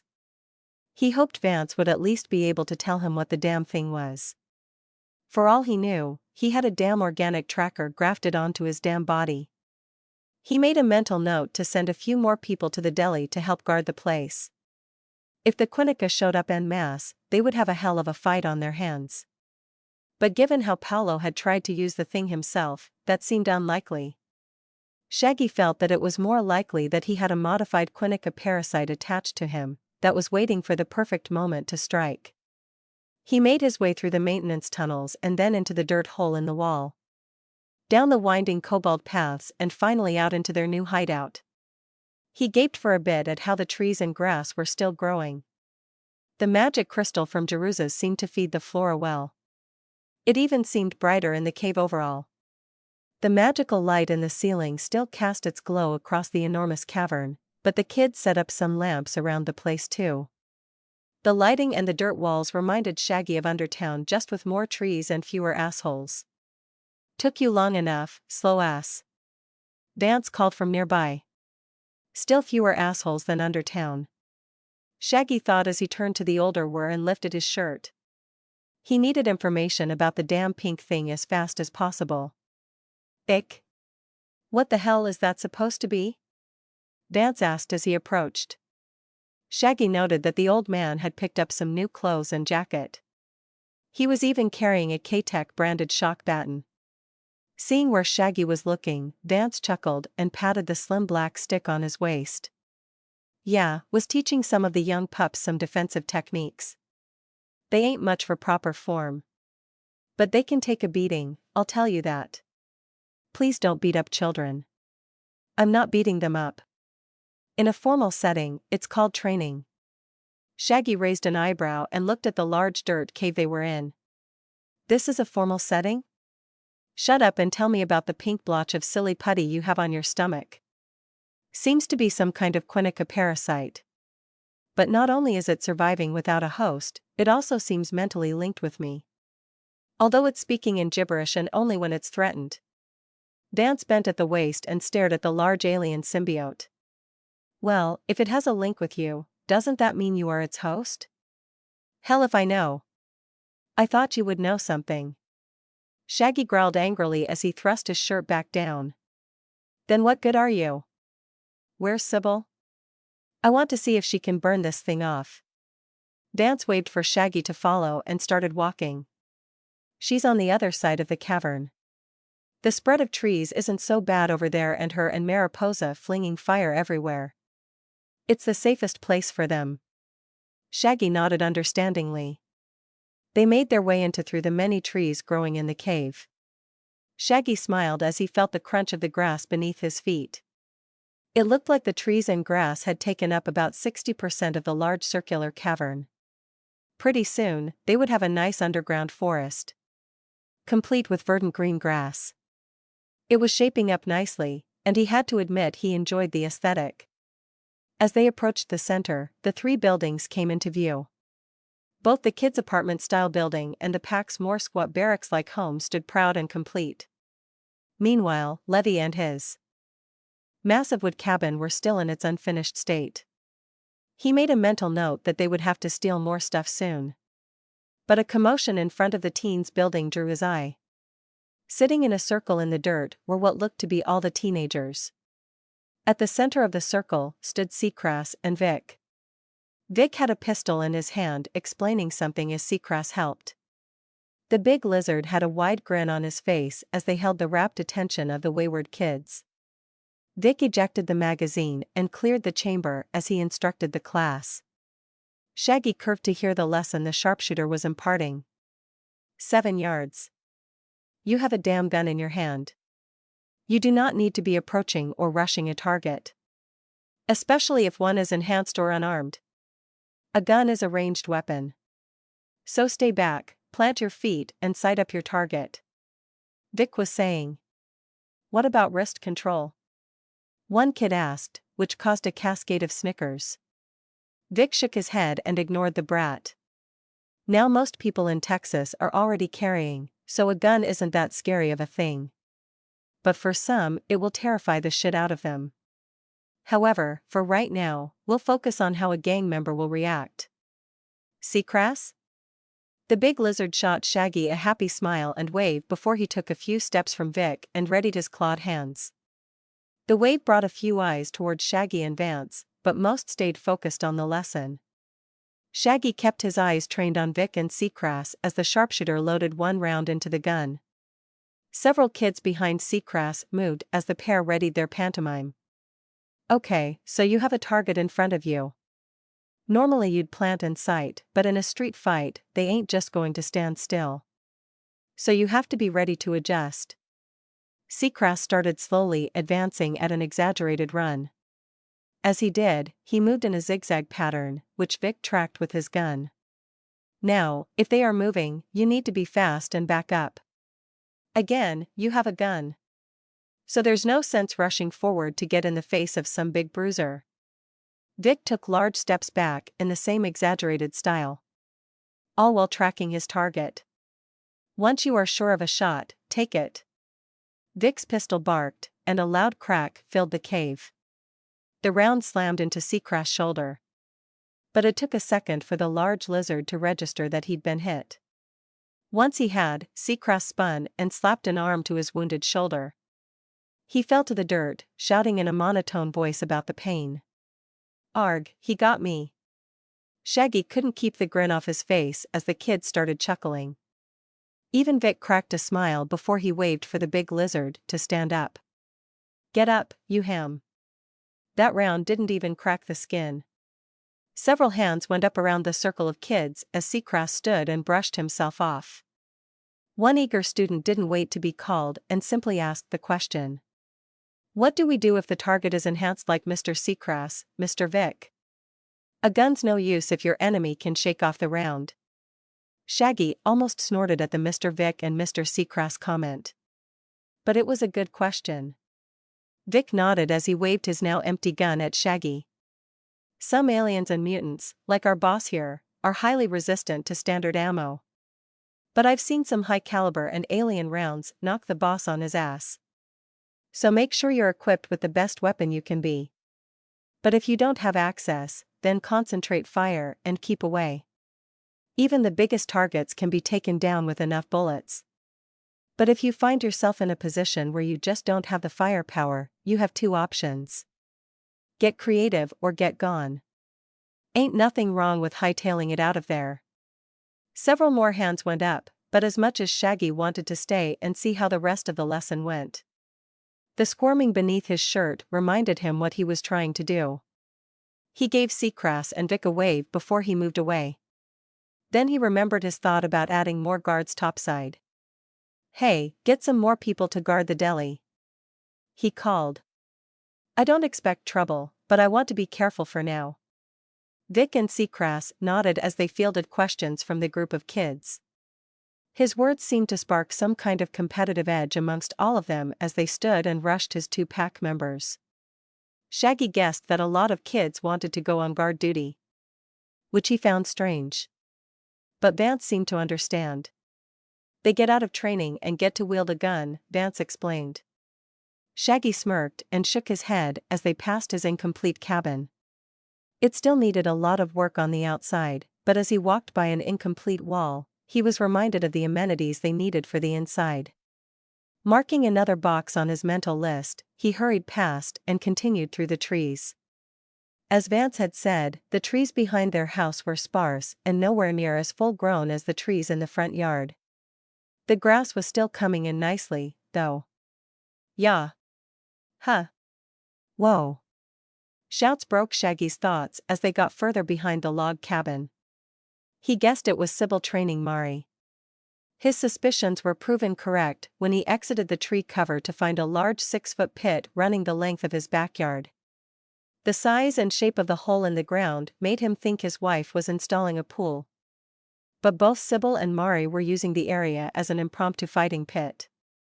Sybil was flinging green orbs of fire at Mari. The petite brunette kid was dashing everywhere, huffing and puffing while trying and failing to summon her own fireball. Sweat had accumulated on both women, but they had the same look of determination on their faces. A wild throw from Sybil went wide over the rim of the recessed pit, almost hitting a few trees. A stream of blue ice smothered the green flames before they could get far. The blue beam brought Shaggy's attention to Luis, who was standing next to a few trees. The boy gave a lazy wave as he checked his work. Shaggy nodded. It was smart to have the resident ice dude work with the fire ladies to not burn down their home. In the pit, Mari made use of Sybil's overthrow to charge. The small girl tried a flying knee, which Sybil punished her for harshly. Sybil's own leg sprung up and caught the small girl in the chest, sending her reeling to the floor. Sybil backpedaled and waited as Mari choked on the ground. Shaggy almost rushed forward to help, but a word from Sybil brought him up short. "She has to ask for help before anyone can get in the pit, boss." Shaggy looked at Mari, holding her chest and coughing into the dirt. "I don't think she can talk at all, Sybil. We have a signal for that, too. And don't get snippy with me. These are her rules." Luis, over there, kept dashing in to help too. "So she said she would fry anyone who tried to coddle her." Shaggy grimaced, but took a few steps back. He knew what happened when you impeded a young girl trying to better herself through training. He had a brief glimpse of his younger sister flash through his mind, which, again, sparked a memory of Chromia and then another of Mari. What the hell was it about him that brought these kinds of women into his social circle? He checked the in-game clock, which had a reading of the current time in the real world. His sister would probably still be asleep. Not to mention they hadn't spoken in a while. What was he going to say? "Hey sis, saw a bunch of fake people that reminded me of you. Thought I'd call?" Shaggy shook off the impulse and the thought. It was game time. Instead of helping the still choking Mari, instead Shaggy approached Sybil and raised his shirt. The petite blonde woman recoiled at the sight of the mass of pink goo. Shaggy nodded at her reaction. "Yeah, freaking looking thing, right? Think you could burn it out for me?" Shaggy nodded. "Yeah. It's a Quinnica parasite thing that's been modded or something. Whatever it is, it's latched onto me and hasn't let go. Yanking and cutting haven't worked, so I figured you could do your thing." Sybil nodded as she raised a hand wreathed in green flame. Okay, but you know this is going to hurt like hell. I mean, this is literally demon fire. Vance put his hand on Shaggy's shoulder. She's right. That stuff is supposed to burn out the soul. It can hurt like all get out. I cough can wheeze. I know, said Shaggy. But I figured you were the best choice. Also, if this little bugger is alive, then your spirit fire will not only get it off, it'll kill the damn alien parasite. Fair point, boss. But I wouldn't call that a little bugger. It almost goes all the way around your torso. Huh? Shaggy looked down in alarm. She was right. The thing had grown. Where it had originally only taken up a small part of his side, it was now halfway across his torso. He swore under his breath as he poked and prodded the pink mass. He wasn't sure what the thing was doing, but he was sure it needed to stop. Hack, let me cough see.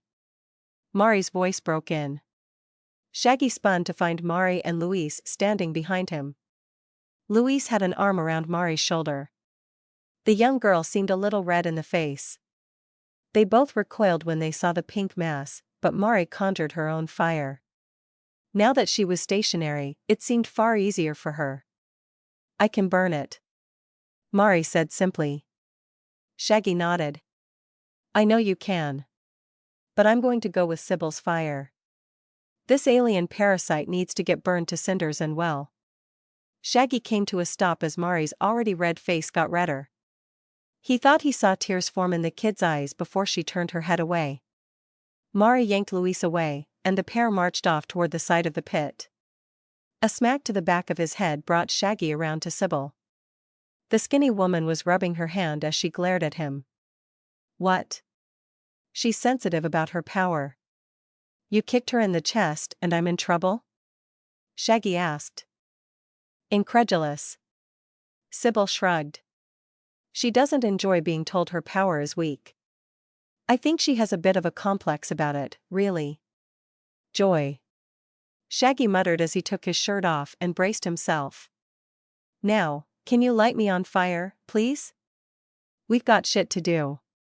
Sybil's green fire sparked into being around her clenched fist. Whatever you say, boss. Sybil thrust out her arm in a straight punch, sending the green ball of flame right at Shaggy's stomach. It collided with the pink mass at his waist and Shaggy braced for the psychic onslaught of pain. He thought he was ready for whatever nonsense the pink mass was ready to throw at him. He was very wrong. Wake up. Shaggy blinked his eyes and tried to shake the cobwebs from his mind. Sybil gave him a once-over before her face disappeared from view. He felt his skin crinkle around his waist and looked down. The pink mass was gone, but his skin was blackened and charred. It was healing, but slowly. A pang in his stomach told him he needed to eat. He pulled himself to his feet as shouts and gunfire filled the cavern. Vance was standing near a tree outside the dirt pit. Mari and Louise were gone. Off in the distance, Shaggy heard teens shouting in alarm and the crack of various guns. He sighed and pulled himself from the pit and walked his sore body toward Vance. What the hell is going on? Shaggy croaked. Throat sore from screaming. Shaggy heard more shouts coming from the center of the cavern. Is that what the screaming is about? Vance shrugged. Yeah, the kids have kind of freaked a little. That pink parasite is somewhere down here and we haven't been able to find it. Great.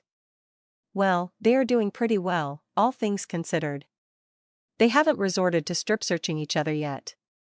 So far, they've just been jumping and shouting at every shadow that they think moves. Which is actually a lot down here. So we got a pink parasite on the loose and a bunch of kids that have not yet grown paranoid about each other. That's about the size of it. Shaggy grunted and heaved another sigh before he trudged toward the cavalcade of noise. His pack link told him that Vic and the others were trying to calm things down. But apparently Mari and Lewis had freaked out a bit. So now they had a bunch of kids arming themselves or flinging their powers at whatever was closest. As he and Vance turned the corner around his half-built cabin, Shaggy saw Vic and Seacrass rounding a bunch of shouting teens up. A boy with brown hair attempted to sneak past Vic and tackle a girl with blonde hair.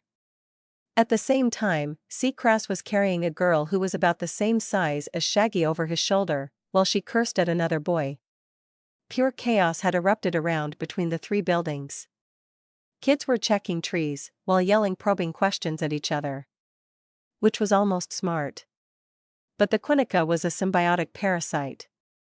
Which meant that it would need the permission of whoever it latched on to before joining with them. Then it would have all the memories of the host body.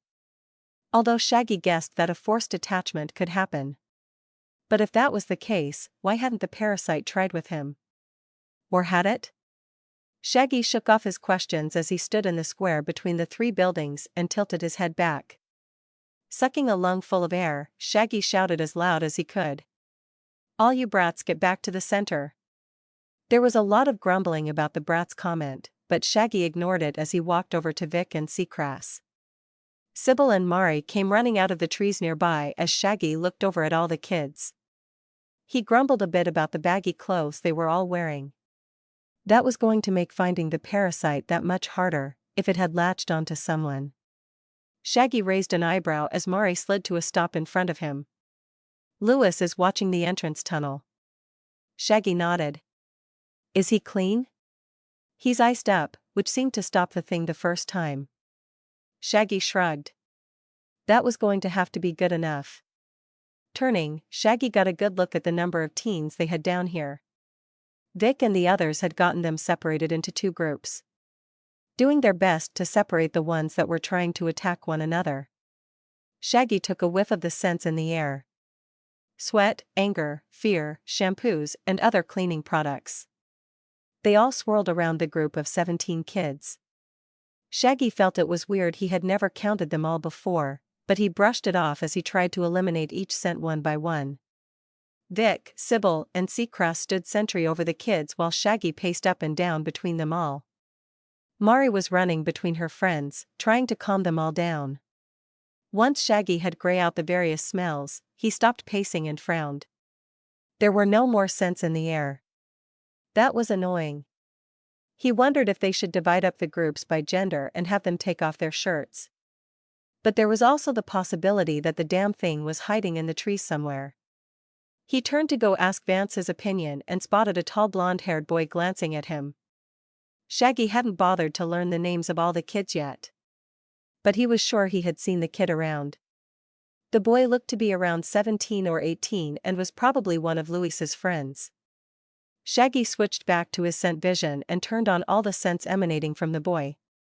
The sharp tang of fear and sweat wafted up from the boy, and they seemed to double when he noticed Shaggy watching him. With a mental tug, Shaggy had the others get into position in case the boy ran for it. He pushed his way into the pack of standing teens. But most seemed to get out of his way when they realized where he was headed. Shouts of alarm went up and people started moving away from the lanky boy. The boy himself seemed to sigh and closed his eyes, waiting for Shaggy. As Shaggy got close, though, he didn't see the telltale sign of a pink mass under the kid's shirt. But the scent of fear spiked as Shaggy examined the kid. "What's your name?" The boy jolted at Shaggy's voice, but stayed still. He adjusted his glasses as he tried to meet Shaggy's eyes, but he wound up looking behind Shaggy as he shakily responded.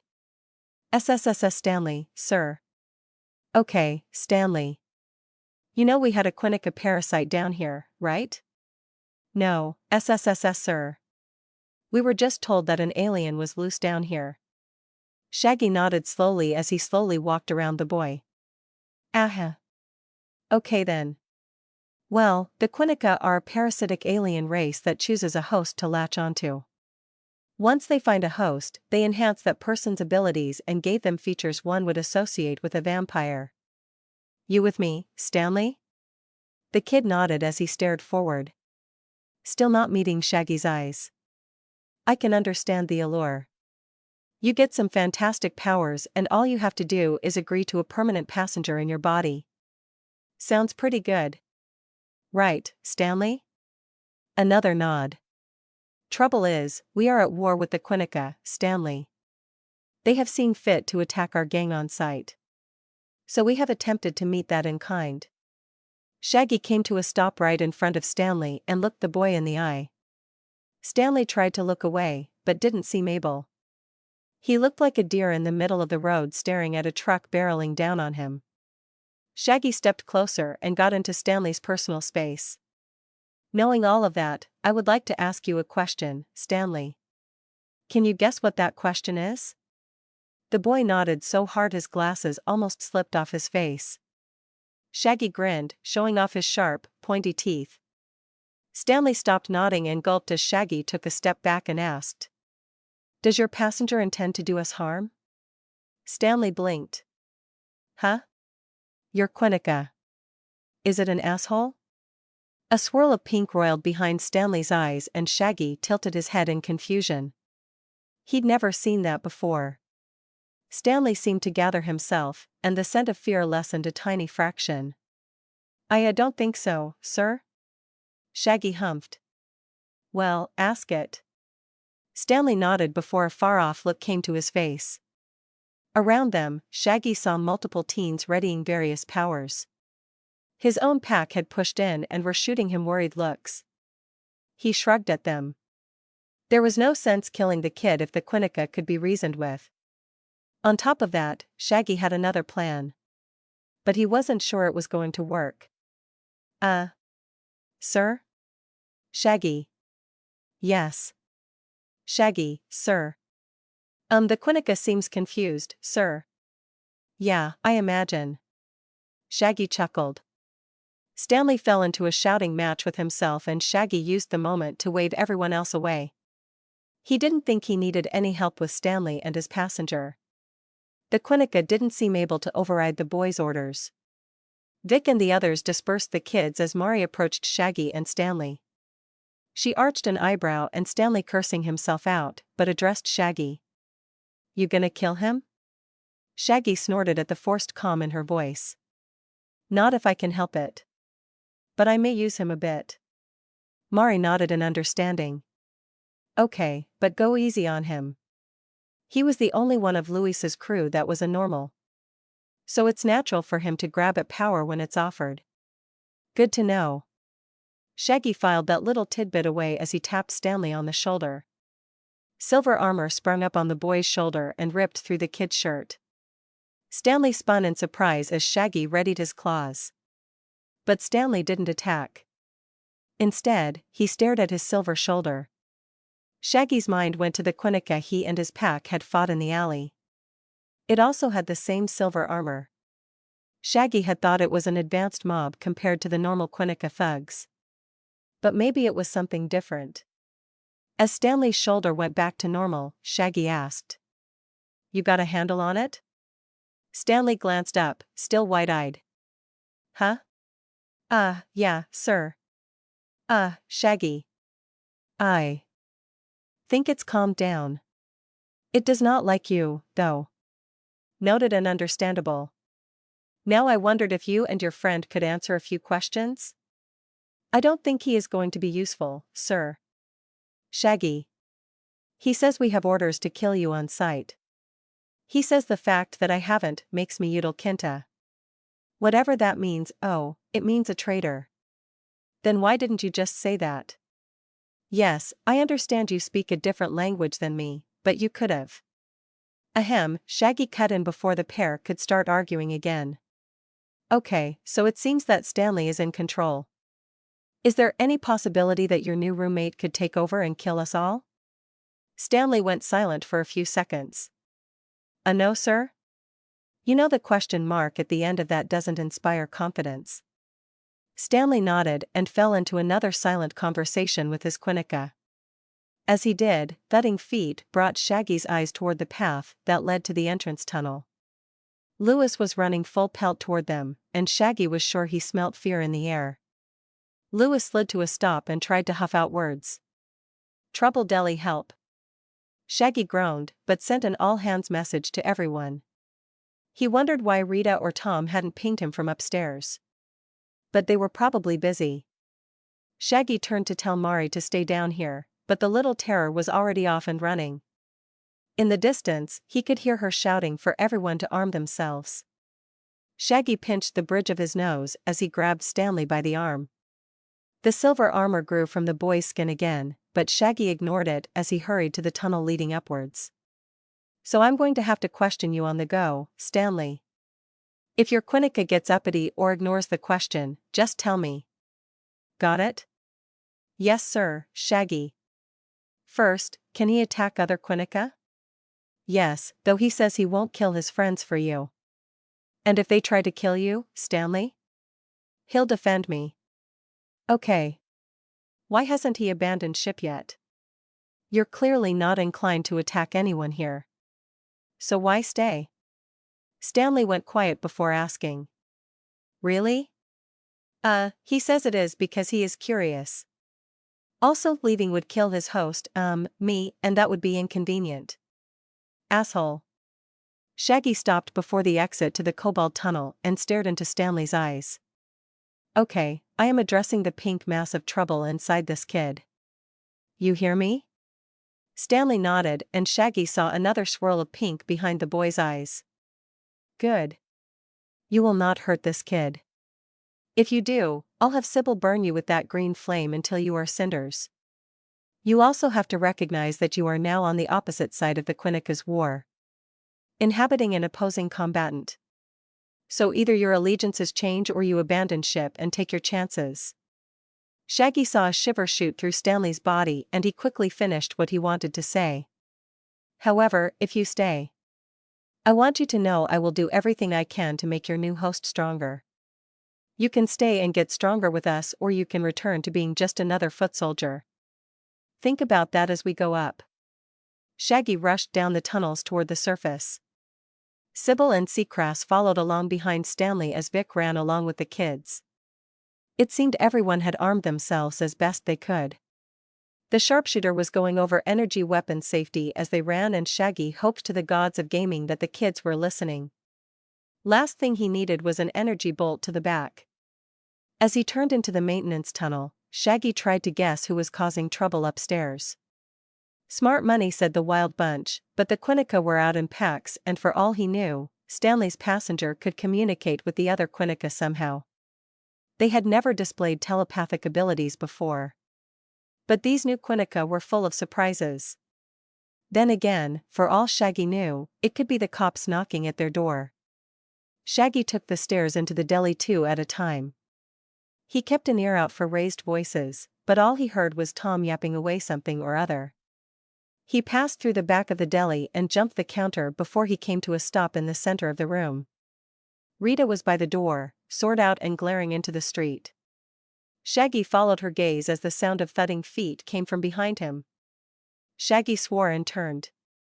He found Stanley standing behind the counter, looking wide-eyed and afraid. Shaggy gripped the boy by his shoulder and pulled him over the counter.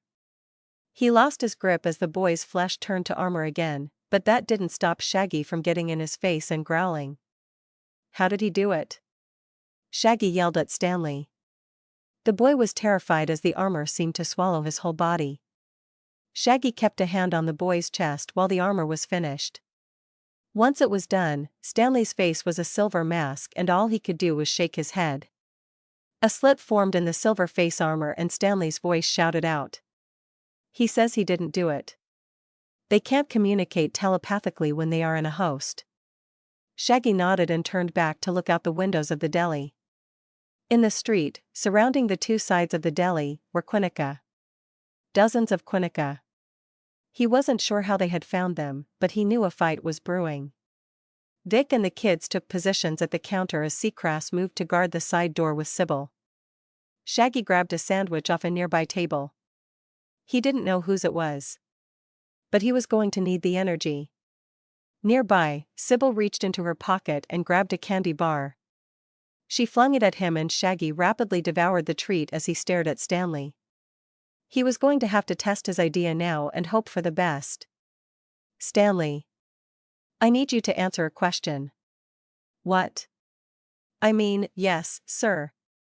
Shaggy reached a hand down to the boy's own armored hand and grasped it. Do you want to be a part of my pack? Stanley jolted in surprise at the question as his silver armor closed around his mouth. Shaggy shook the boy's arm, trying to get a response before the parasite prevented it. Ye-dash was all Stanley got out before his silver skin closed around his face again. Clearly, his Quinnica parasite didn't want the young NPC to join Shaggy's pack. But apparently, the choice was made. As Stanley's lanky, sliver-covered body started to jerk and spasm, Shaggy looked around at the others in the deli. Their entire crew was arranged to repel the Quinnica. But the space bastards were just standing there, waiting. Was that a good idea, boss? Hell if I know. I wanted to see what would happen. If it takes, we got a pack member who is enhanced by both the Quinnica and the pack bond. I kinda want to see what that'll look like. Shaggy shrugged as he started walking toward the front of the abandoned store. He spotted and grabbed another sandwich from a nearby table.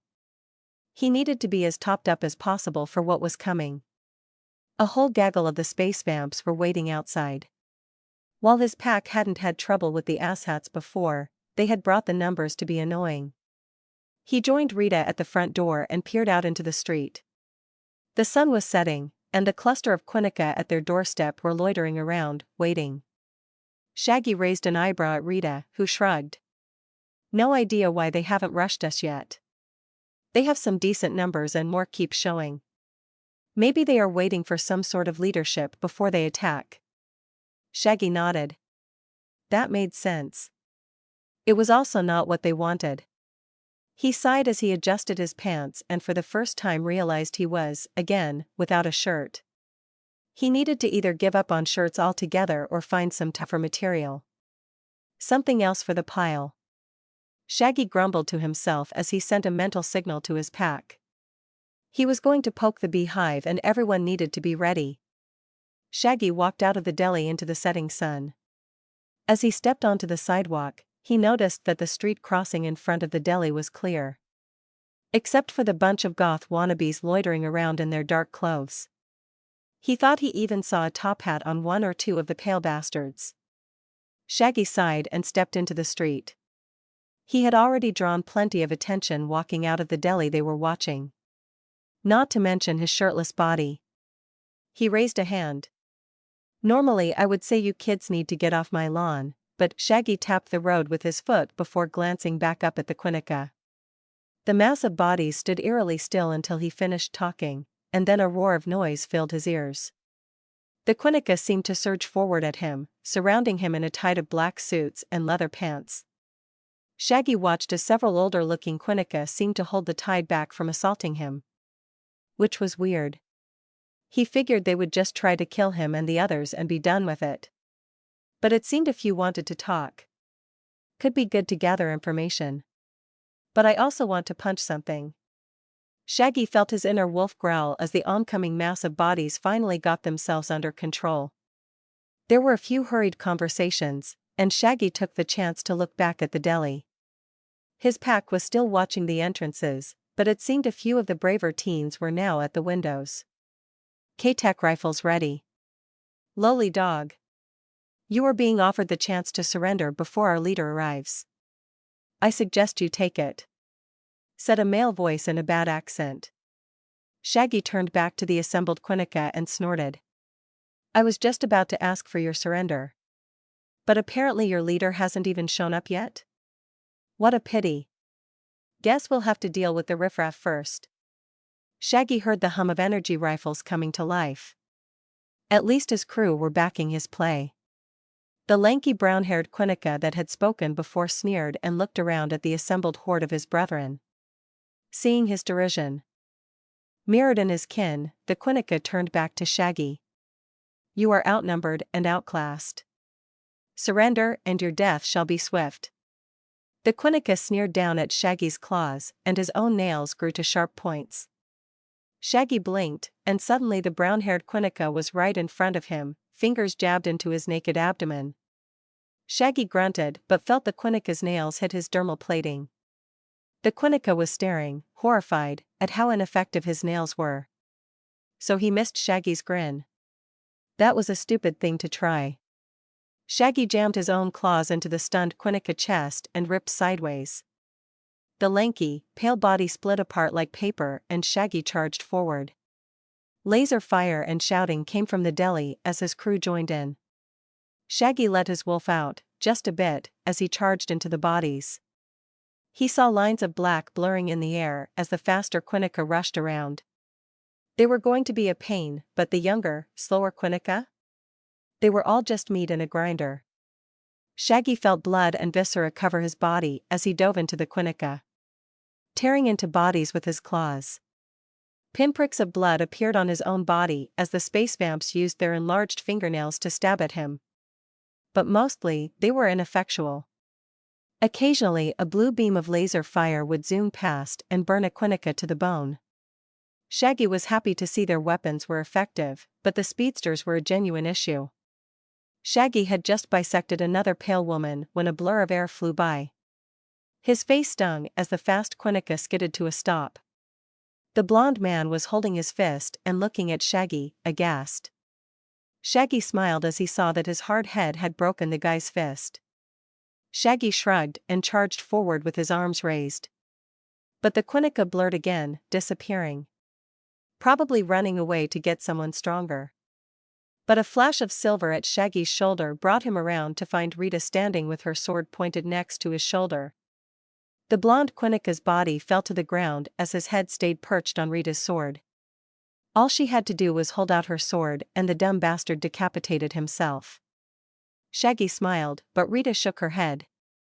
"Stop dealing with the grunts, boss. We need you to take the silver bastards. We can handle the grunts." Rita kicked at an oncoming woman, sending her into the legs of her compatriots. Nearby Seacrass was power bombing a particularly large Quinnica. Shaggy even saw a few teens in the mix and he grimaced. He didn't know how he felt about the kids fighting the Quinnica. But Rita hit him in the head with the flat of her sword. "They are doing fine. Deal with the big ones. See, and I can watch the kids." Shaggy grunted, but nodded. He slashed at a man who had gotten too close, before dashing off to find a target. Rita was right. It was his job to deal with the bigger threats. One swipe of his claws was enough to deal with the riffraff, which was hardly a challenge. He dashed his way around a few teens as he moved, slicing their opponents' legs out from under them. Most were thankful, but a few balked at his help. Shaggy ignored them. They didn't have enough members to waste them on the Quinnica. Not to mention, they were kids. Digital kids, but still kids. Shaggy glanced around, trying to find a worthy target. A few Quinnica tried their luck as he stood still. But his claws or a nearby teen would stop them. Shaggy was surprised to see a lot of their kids using their powers. Nearby, a teen was spraying a clear liquid from his hands onto the pavement. Any speedster that tried to zoom through it wound up losing their legs or feet. Another teen was wielding some weird, red, hard light constructs. He would shift them from one weapon to the next. They even had a speedster of their own. Although judging by the way the boy was panting, he would not last long. Shaggy was about to move to help the boy when a flash of silver caught his eye. One of the Quinnica had gone silver and was charging someone Shaggy couldn't see. But it didn't matter. Shaggy charged, retracting his claws. He still wasn't sure how well they would get through the armor. Better to just pummel the bastard than experiment in this setting. He slammed a fist into the middle of the silver humanoid's back and watched him stagger. The faceless silver Quinnica turned to regard him before trying to backhand him. Shaggy ducked and delivered a quick uppercut to the thing's chin, feeling a finger break. But it was enough to rock the Quinnica backward. Letting his hand heal, Shaggy decided to try brute force and slipped behind the silver Quinnica and wrapped his arms around the alien waist. He gripped his hands together and lifted, carrying the silver bastard up and over his shoulder in a suplex. The sound of the silver-armored humanoid reverberated through the street, and Shaggy grinned as the armor receded. He quickly dispatched the Quinnica with his claws and sent a message to his pack to use brute force on the silver jackasses. Sybil's cackling voice called from somewhere on the battlefield. "Fireworks too." She laughed again as a surge of green light lit up the street. Shaggy was happy she was having fun, but he really didn't want to be near that green flame for a while. He turned back to the speedster and saw Hardlight Boy and Mari's friend from the grocery store guarding the kid. The speedster was taking a break as his two friends played defense. Shaggy almost chuckled as he noticed Rita hovering near the trio like a mother hen. Rita sent Shaggy a glare that made him check on the rest of the battlefield. They were doing far better than he had expected. It looked like the kids could handle themselves, and the sustained ranged fire from the deli made it even safer. Although a few wild shots narrowly missed Shaggy. They really needed to get the kids some better training. Shaggy moved through the fight, slashing whoever got too close. The silver Quinnica were few and far between, but he had developed a decent strategy for them at this point. Bludgeon them until they were unconscious and then slit their throats. He was doing just that to another one when an angry shout rose over the tumult of battle. "Traitor!" Shaggy spun around, bodies of Quinnica lay everywhere. His own teens were still fighting the leather-clad wannabe vampires. But up the road from Shaggy was another silver-armored person. Except this one was fighting the Quinnica. Shaggy grinned as he watched the lanky Stanley toss a pale space vamp into a pile of his buddies. But the angry shout had come from a small elderly man who was glaring at Stanley like he hated everything about him. Shaggy groaned. If this old man was anything like the last old Quinnica he had fought, this would not be fun.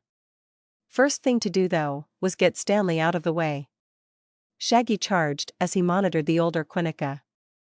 He had come with a retinue of silver-skinned guards, all of whom were aiming right for Stanley. Shaggy tried to send a message to the boy through the pack link, but all that did was make him freeze in surprise. Shaggy grit his teeth as two silver Quinnica gripped the boy's arms and pulled. But to both Shaggy's and the Quinnica's surprise, Stanley gripped the pair of them by the arms and spun around before tossing them. Shaggy whistled as they sailed over the battle and skidded to a halt before the old man. Stanley raised both his hands in triumph before making a rude gesture. "Ha ha ha ha ha ha." Shaggy couldn't help himself. He laughed. He laughed so hard that he drew the ire and glares of the Quinnica surrounding him. But he ignored them even as they charged him with their black nails at the ready. He laughed. His little experiment had worked. He now had a pack member that was doubly enhanced. "Wait, you didn't know that would work?" Stanley's voice called from beyond the Quinnica that were currently trying to stab Shaggy to death. Shaggy ended a few of his attackers with a swipe of his claws as he called back. "Nope. I didn't know what was going to happen. But I figured if you survived, you'd be a hell of a friend to have. You're an asshole." "Yep. Haha." Shaggy cackled as he tore through the Quinnica. There were still some silver bastards to deal with. So he didn't have time for the fodder. He pushed through and ran to Stanley's side even as the kid smashed another silver Quinnica over the head with his metal fist. The Quinnica fell to the street, silver armor receding so fast it appeared to vanish. Shaggy jammed his claws into the Quinnica's neck and kept an eye on the old man. The elder Quinnica was glaring at both of them now. Shaggy raised a middle claw at the man and helped Stanley dispatch the silver Quinnica. The kid was a powerhouse, capable of knocking out the silver-skinned bastards with a single well-placed punch. Although he seemed a little hesitant to finish the job. But that's what Shaggy was for. The sounds of fighting fell to the background as Stanley and Shaggy dispatched the elder Quinnica's silver guards. Every time they did, Shaggy would glance at the old man, waiting for him to attack. But he didn't. Instead, he watched them, growing angrier and angrier. When Shaggy's claws ripped the throat out of the last guard, he was surprised to hear a cheer erupt from the surrounding crowd. It was then that he realized the battle was over. Blood covered the street and bodies littered the ground. Shaggy noted that they weren't without their own injured, but it didn't seem like they had lost anyone. Shaggy turned back toward the elder Quinnica, but found the old man was right next to him. Energy rifles whirred, and Shaggy felt his crew close in around them. The old man gave them all a side glance, before returning to glare at Shaggy. Shaggy smiled down at the older man, daring him to do something. He could see the mental math going on in the old guy's head. Did he have enough power to run through all of them? Shaggy wasn't going to let him find out. Yo, the old man started. But Shaggy's claws were already in motion, hoping on the element of surprise to take the old man in the chin with his claws. But it was not to be. The old Quinnica was too fast. He glided backward in a blur of motion before hissing like a deranged cat. Shaggy charged. They couldn't let the old man take on his giant silver form. Behind him he felt Rita, Seacrest, Stanley, and even Tom charging with him. Sybil was handling the kids, and Shaggy sent a belated message to clear the streets. Vic was already firing everything he had into the old man's face and body. The elder's wrinkly flesh charred and slumped off even as his body bulged. Silver bits of muscle tore through the old man's clothes. Suddenly, where there was once a 5-foot-tall old man, there was now a 10-foot-tall monster of bulging silver muscle. Red eyes glared now at them all as a mouth full of sharp silver teeth grated together menacingly. Shaggy felt his pack stop in shock, but he pulled them along mentally as he scanned for the thing's weakness. The last one he and the professor had fought had a glaring weak spot, and he hoped that was standard on these big bastards. Arg harg. Shaggy had finished scanning the front of the boss monster when it went nuts and shouted into the sky. The monster's silver skin rippled as it recoiled in pain. Shaggy felt a mental fist pump coming from Vic and smiled. His pack knew what to look for as well, and the sharpshooter had shot the damn thing. Now they had to wait for a couple invulnerability frames before they could attack again. The monster roared and thrashed in anger and Shaggy and his pack got ready. Once the elder stopped thrashing around, Shaggy spotted the reddish-yellow weak point on the Quinnica's stomach. The sac of nerves sat above the skin and pulsed menacingly. Vic went for another shot, but the elder guarded its belly with his massive silver arms. Shaggy shot forward and leapt onto the thing's silver chest. He grinned as his sharp claws got some grip. Although he didn't think he was breaking skin. He climbed up to the elder's face even as the beast tried to swat him off. Below he heard and felt his pack attacking the thing's legs. Shaggy dodged a large silver fist the size of a boulder and swung around the elder's neck.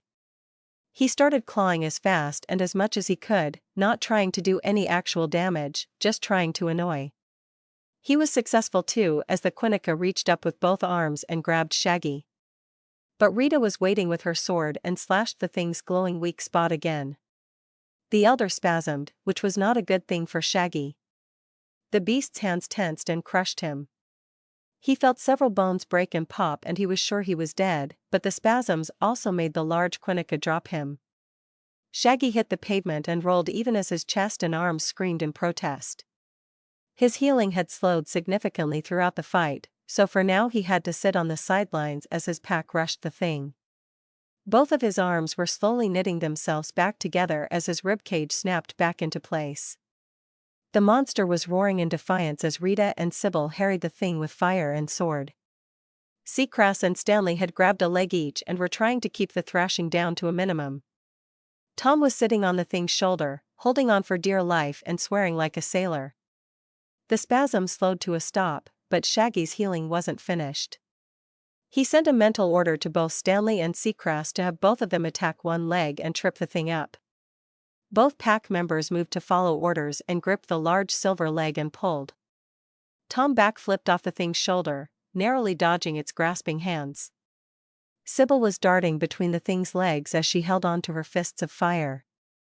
Rita and Vic seemed to be in a holding pattern as they all waited for the sac of nerves to appear again. But, surprisingly, it never did. Instead, the monster jumped backwards, dislodging Seacrest and Stanley and almost hitting Tom with its leg as it sailed through the air. The enormous beast landed and growled before it threw its hands up. Shaggy blinked. He hadn't expected that. Was the thing giving up? An answer came almost at the same time as the question. I give. You rotten dogs have bested me. Shaggy shook his head in surprise. Not only at the cultured voice coming from the large silver monster, but also at the surrender. Most of the Quinnica he had known had fought to the death. As Shaggy stared confusedly, the elder shrunk back to his original size and shape. The old man was panting, and his skin was bruised and blackened in several places. He looked like he'd been through the ringer. Although, as Shaggy's arm popped back into place, he figured they both looked terrible. A head peeked from under his arm as Vic lifted him to his feet. Shaggy was about to argue, but he decided against. He needed the help. Vic walked him over to the elder Quinnica. Rita and Sybil flanked the old man as Seacrest kept watch. Stanley stood there looking lost in the street, and Tom had once again vanished. But a quick mental check-in told Shaggy Tom was scouting. Bastard was probably looting anyone who had pockets. Which wasn't a bad idea. Before he could issue an order, Sybil nodded at him and rushed back to the deli. Soon she would have the kids out and robbing the corpses. Vic stood Shaggy right in front of the elder and glared down at the old man. Shaggy took a large breath that stung in his chest. So this is new. Usually you lot fight until the death. The elder Quinnica sneered. I am far too old for that. Not to mention you've slaughtered a good number of my guard. What are your terms? Terms? The terms for my surrender, you pleb. The elder rolled his eyes. The Quinnica pursed his lips, annoyed. Yes, those terms are acceptable. But know that there are still more elders in your undertown. They won't be as nice as me. Yeah, you're a charming. Now, how did you find us? Pfft. It was hardly a challenge. Your enemies are more than willing to tell anyone who pays. All it took was a few credits, and here we are. And it worked brilliantly for you. Shaggy snarked. Which enemies? The elder glared for a second before snarling an answer. This wild bunch. They seem very keen on eliminating you. By whatever means they can muster. Shaggy grunted and then waved the elder away. His other arm popping in the process. He winced as he said. Fine. Now be gone. Never darken our door again. The old man kept up his glare as he backed away. He even shot an angry look at Stanley as he did. Shaggy heard the old man mutter traitor under his breath. He needed to have a conversation with Stanley's little passenger whenever he got the chance. But for now, he needed to eat. Shaggy turned and took in the street. Dead bodies were spread through the road as the teens went through pockets and jackets, looking for loot. The distinct lack of drones or a police presence was also worrying. But the pain in Shaggy's chest and arms was distracting. He started to give orders when Rita put a hand on his shoulder. We got it, boss. You get something to eat. Shaggy nodded dumbly as Vic carried him back toward the store. Everywhere kids were dealing with the fight in their own ways. But Shaggy was surprised that most seemed to take it in stride. He saw a few faces that looked withdrawn and frightened. But for the most part, a lot of them seemed eager for more. They're a tough bunch, boss. Vic whispered. Shaggy nodded as he was dragged into the deli. The first major battle in their gang war against the Quinnica won. Now they just had to deal with those animal bastards. His inner wolf growled happily as it curled into a ball in his chest. They weren't going to know what hit them. Shaggy sighed as Vic got him into a chair.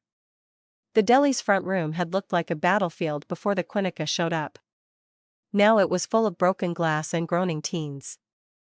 But besides a few cuts and bruises, Shaggy didn't see anyone overly hurt. Still, as Vic turned away to help someone else, Shaggy grabbed his arm. Get a head count and check the wounded. Vic nodded silently before rushing off. Shaggy groaned as he shifted sideways in his chair and looked across the deli. Several kids were sitting on the broken linoleum floor panting, but overall looking fine. He could see and practically smell the adrenaline draining out of them. Nearby, Lewis was hugging Mari as the young woman tried to look around the room. Probably searching for friends. As he watched, Shaggy noticed that several kids were still holding K-Tech weaponry and watching the street. Keeping an eye on their friends, who were still looting. Shaggy grimaced as hungry pangs swept through him. He was about to stand and find something when Sybil appeared with a sandwich. He mentally blessed the little hellion as he devoured the sandwich. Slow down, boss. The new kid is coming with a few more plates. We need to keep our people fed, right? Shaggy simply nodded as he swallowed a mouthful of ham and cheese. What they needed was a better class of food, really. But it could wait. They had enough to feed themselves and, with the haul from the Quinnica, they were going to have enough for several other amenities. Sybil watched Shaggy for a few seconds before she wandered off and started talking to several teens. He raised an eyebrow. It made sense that his pack was more familiar with the kids than he was. He hadn't really spent a lot of time with them. But he would need to in the long run. He hadn't been aware of how many powered individuals they had. It made sense though, most alien species had some kind of ability. That made them stand out from the average citizen. Normal mundanes like Stanley used to be, were pretty rare. He swept his eyes over the assembled teenagers. Most looked humanoid in form, but a few had the random coloration common to aliens. He watched a couple, trying to see if any had healing powers. But it didn't look like it. Most were just nursing their wounds or wrapping them in dirty bits of t-shirt. Shaggy grimaced. They needed a first aid kit. A dinner plate smacked into the table in front of him, and Stanley gave him a wry smile. The boy was holding another 2 plates and had 2 first aid kits under each armpit. Shaggy smiled. His pack was on things. All he needed to do was heal. He grabbed another 2 sandwiches as poor Stanley was mobbed for the other plates. Mari even snatched one of the first kits and rushed off to help her red-haired friend. Shaggy thought. And that other girl next to him is Mari's other friend, Rue. Electrical powers. What was Dee's power? Super strength, boss. Stanley said, still standing next to Shaggy's table. Shaggy looked for another chair, but most were broken and scattered across the floor. Stanley found a sizable chunk of debris and sat on that. Shaggy sighed again at the thought of getting the deli back into shape. It was supposed to be a good front business, but it was going to take a hell of a cash injection. He shook off that train of thought as he stared up at his new packmate. How's your passenger? Stanley stared down at the plate of sandwiches in front of Shaggy. He seemed to mull things over. Shaggy grabbed another sandwich and shoved it into his mouth. Better to let the boy get his thoughts together. He's confused. But elated. Shaggy said nothing as he had a mouthful of what he hoped was ham. But could have very well been some alien substitute. Stanley sighed and placed both hands on the table. Looking Shaggy in the eye. Would you have offered me a spot in your pack if I didn't have Kev? Shaggy shook his head immediately. Nope. No offense, Stanley. But I hardly knew you. The plan was to kill that sucker and move on to the next pain in my ass. Stanley nodded slowly. He seemed to understand where Shaggy was coming from, but that didn't mean it was pleasant to hear. But Shaggy had something else to ask. Kev? Stanley grinned as he pointed at his chest. He's a genetically altered Quinnica called a Kevrshak. Figured I'd just call him Kev. Stanley went quiet suddenly and his skin seemed to ripple. When it finished, the boy looked annoyed. Well, I don't know how to pronounce that. Besides, you said you were fine with Kev. Stanley almost jumped out of his seat. Ow. That hurt. Wait, that hurt? Of course it did. You ain't invulnerable, kid. Just as tough as the average soup. Although with both my mark and the Quinnica strengthening you. You're probably a level above that. Stanley nodded and clenched a fist. The silver armor seeped out of his skin and covered his pale skin. Shaggy watched as the kid did it to one hand and then the other. He smiled. The kid looked like a child playing with a new toy. Stanley snapped his head up.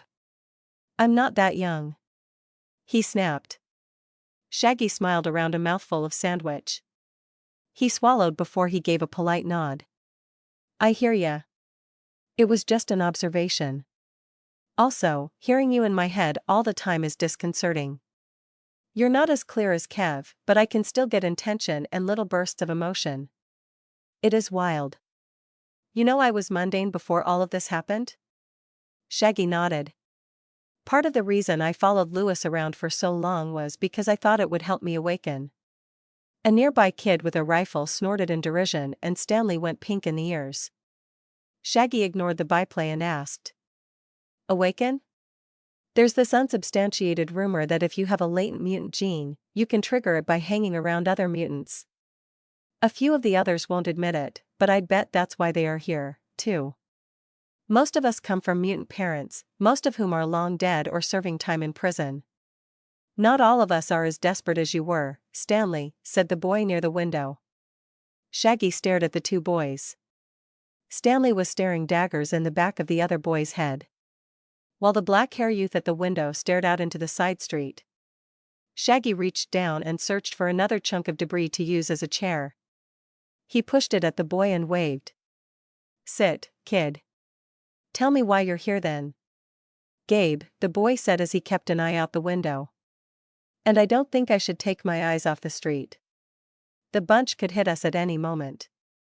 Shaggy growled as he stood and griped the kid by the collar. The sounds of gasps and mild outrage filled the deli as Shaggy threw him onto the impromptu chair. He ignored the stares he was getting, even the heated ones from Lewis and Mari.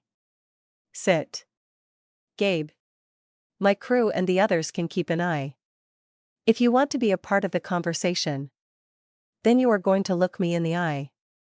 Gabe stared angrily back at Shaggy, glaring at him with eyes that were as dark as his hair, but seemed to have tiny silver flecks in them.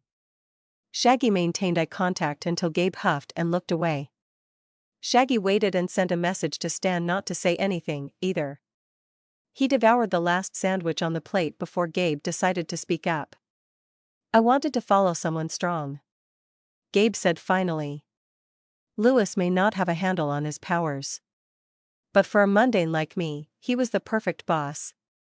He didn't belittle us 'cause we didn't have powers, and he trusted us. Gabe tried to maintain eye contact with Shaggy, but again, he was forced to look away. Shaggy found it odd that the boy with the freaky eyes would fear his freaky eyes, but he shook it off and spoke to both Stanley and Gabe. So you both followed Lewis because he treated you well and there's strength in numbers. How about now? Gabe shrugged, but Stanley grinned. Now I got powers of my own. Sure, my new roommate is a power-hungry pain in the ass, but it's not so bad. Is that why he helped us? Shaggy asked, as Gabe glared at Stanley again. Yeah. That mark you gave me enhanced me like crazy. On top of Kev's enhancements, it was almost intoxicating. Kev said if this is the type of power you're offering, we need to stick around. He says we can be the strongest Quinnica in Texas if you hit us again. Shaggy shook his head. Doesn't work like that. You became part of my pack, so your body is priming itself to be turned into a werewolf. Once you become a you'll get another boost. It doesn't work that way for Quinnica? Stanley tilted his head as he conversed with Kev. Soon he came back. Nope. Quinnica gets stronger the longer they join with a host, but that can take years. Your mark essentially sped up the process. Now we are a lot stronger than your average warrior. The Kev or whatever you were talking about. Where did they come from? They weren't in Undertown last I checked. Yeah, they came with an ancient elder to help sweep Undertown. Kev says they brought along a bunch of them, but they were having trouble with the gangs, so they sent an elder topside to parley for alliances. That's when Kev's group found out about you. Stanley waved a hand at the nearby destruction. Gabe slapped the table and stood up angrily. Then we need to find more of these Kev things and hand them out to everyone. Shaggy can power us up and we'll be unstoppable. Shaggy glared at Gabe until he sat back down. Okay, that will not work. I can't mark everyone. It takes experience and training to do it, and I don't have the slots left. Well, he had one left, but that was ephemera. Also, we can't be sure that other Quinnica parasites will react like Kev did. They could just eject and kill their host. Gabe deflated. But that's not fair. No. No, it isn't. I would think you lot would be used to that, Shaggy said. But that doesn't mean we can't find other ways to strengthen ourselves. I mean, you lot did well with those K-Tech rifles. I also saw a few of you out there throwing down with the best of them. Gabe sat back down and groaned.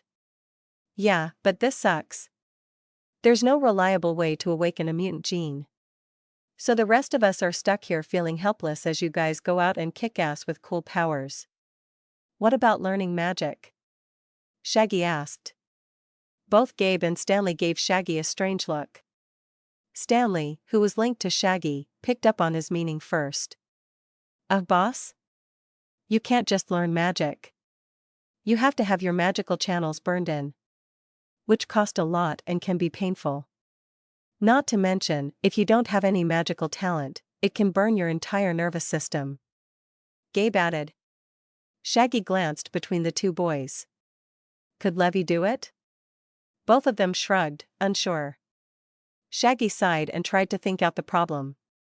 They had a slew of possibly mutant teens, most of whom had not awakened to any mutation. It was a gold mine or a time bomb, depending on how you looked at it. Any one of the teens could awaken to some impressive powers. But they wouldn't know how to use it. The fact that most of them were in their late teens struck Shaggy as odd though. Across the table, Stanley nodded. Gabe snorted. Why do you keep doing that? It's like you're talking to nobody. Shaggy tapped his head. My pack members get a watered-down version of telepathy. They can tell what I'm thinking. Stanley was answering a question I had. Gabe gaped at Stanley before throwing up his hands in annoyance. He started muttering about how unfair everything was and Shaggy let him drift into the background. Most of the teens were wading in from the street and Shaggy caught eyes with most of his pack. It was time to head back down. But first they should get the injured treated. No sense in getting dirt in a bunch of open wounds. Stress is said to be another trigger. Gabe snorted and Shaggy had to agree. Most of the teens were runaways and orphans from broken homes. If that wasn't stressful enough, they lived on the streets where random supervillains could kidnap or kill them at any moment. Shaggy was having a tough time thinking of a more stressful environment. Stanley nodded but shrugged his shoulders. Shaggy found it odd that in a world where mutants and aliens were a thing, something like awakening procedures were not more standardized. But then again, maybe they were, and he didn't know where to look.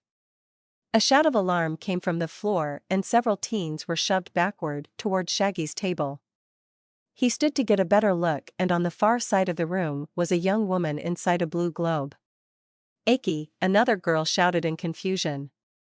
She tried to approach, but once she touched the blue sphere, it pushed her back again.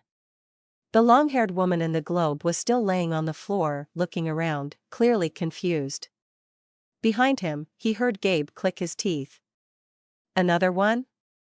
That is so not fair. Whoa, another kid shouted. Aki got bubble powers. It's not a bubble, idiot. Bubbles pop. This is like a dome thing.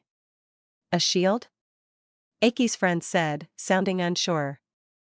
Shaggy thought the young girl had the right to it. Rita knelt down next to the blue bubble and started talking to the girl slowly. Shaggy had the other members of his pack round everyone up. They needed to get below ground. He'd leave a guard in the tunnels in case the bunch showed up. But for now, they need to rest and celebrate their win. Shaggy waved a hand back at Stanley and Gabe. Both boys stood and walked over, and Shaggy sighed at the fact that both teens were taller than him. Grumbling under his breath, he looked around at all the teens. I'm going to need both of you to introduce me to everyone. I should have done it a long time ago. But it is what it is. So, for now, we are all going to go down to the cave and celebrate. Year? Stanley nodded happily as Gabe still stared sullenly at Aki. Shaggy put a hand on the taller boy's shoulder. Don't worry, we'll figure it out. If you are a mundane, don't worry, we'll compensate. I got a friend with no powers. He does fine for himself.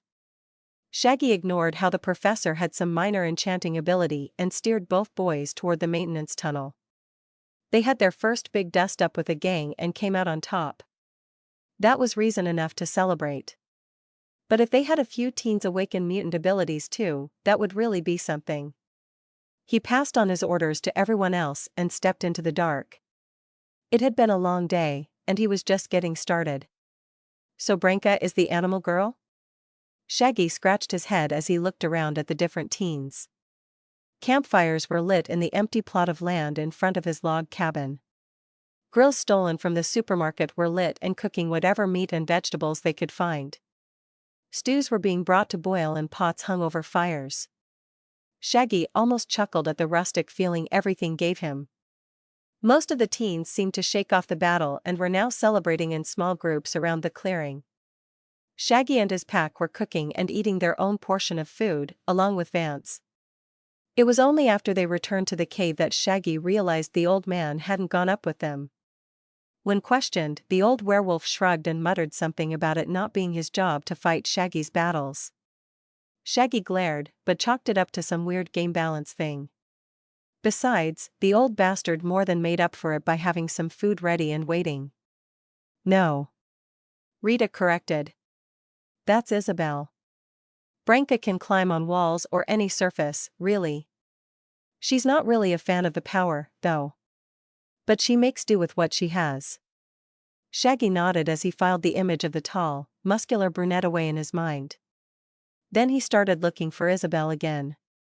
She was only a little smaller and clearly an alien of some form or another. But she certainly didn't look like a young lady that could shapeshift parts of her body. He tried to memorize the features of the two ladies as he listened to Stanley point out a few of the other kids. Then that's Haru. He can blow wind? Blow wind? Vic asked as he stirred a pile of beans around on his paper plate. Like exhaling really hard? Stanley shook his hand back and forth in a kind of gesture. He can actually blow people off of their feet. But he runs out of breath real quick. He claims to have tipped over a car once. Although none of us were there to see it. Sybil shared a look of disbelief with Tom.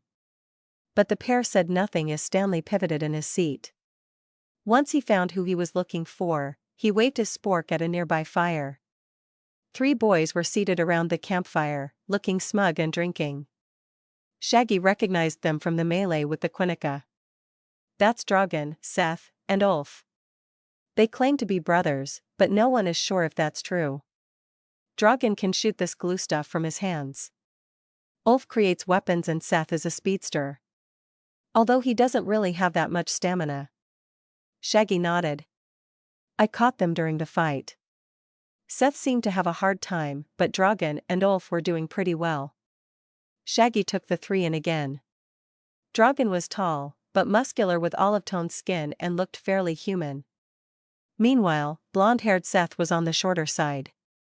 Also, Shaggy was sure he saw flashes of sharp teeth as the kid spoke with his brothers. Then there was the red-haired Ulf. He was somewhere in the middle, but just as muscled as Dragan. Shaggy could see why no one would guess the 3 were brothers. Stanley's voice brought Shaggy back around to see his newest pack member pointing toward where Mari was laughing with her friends.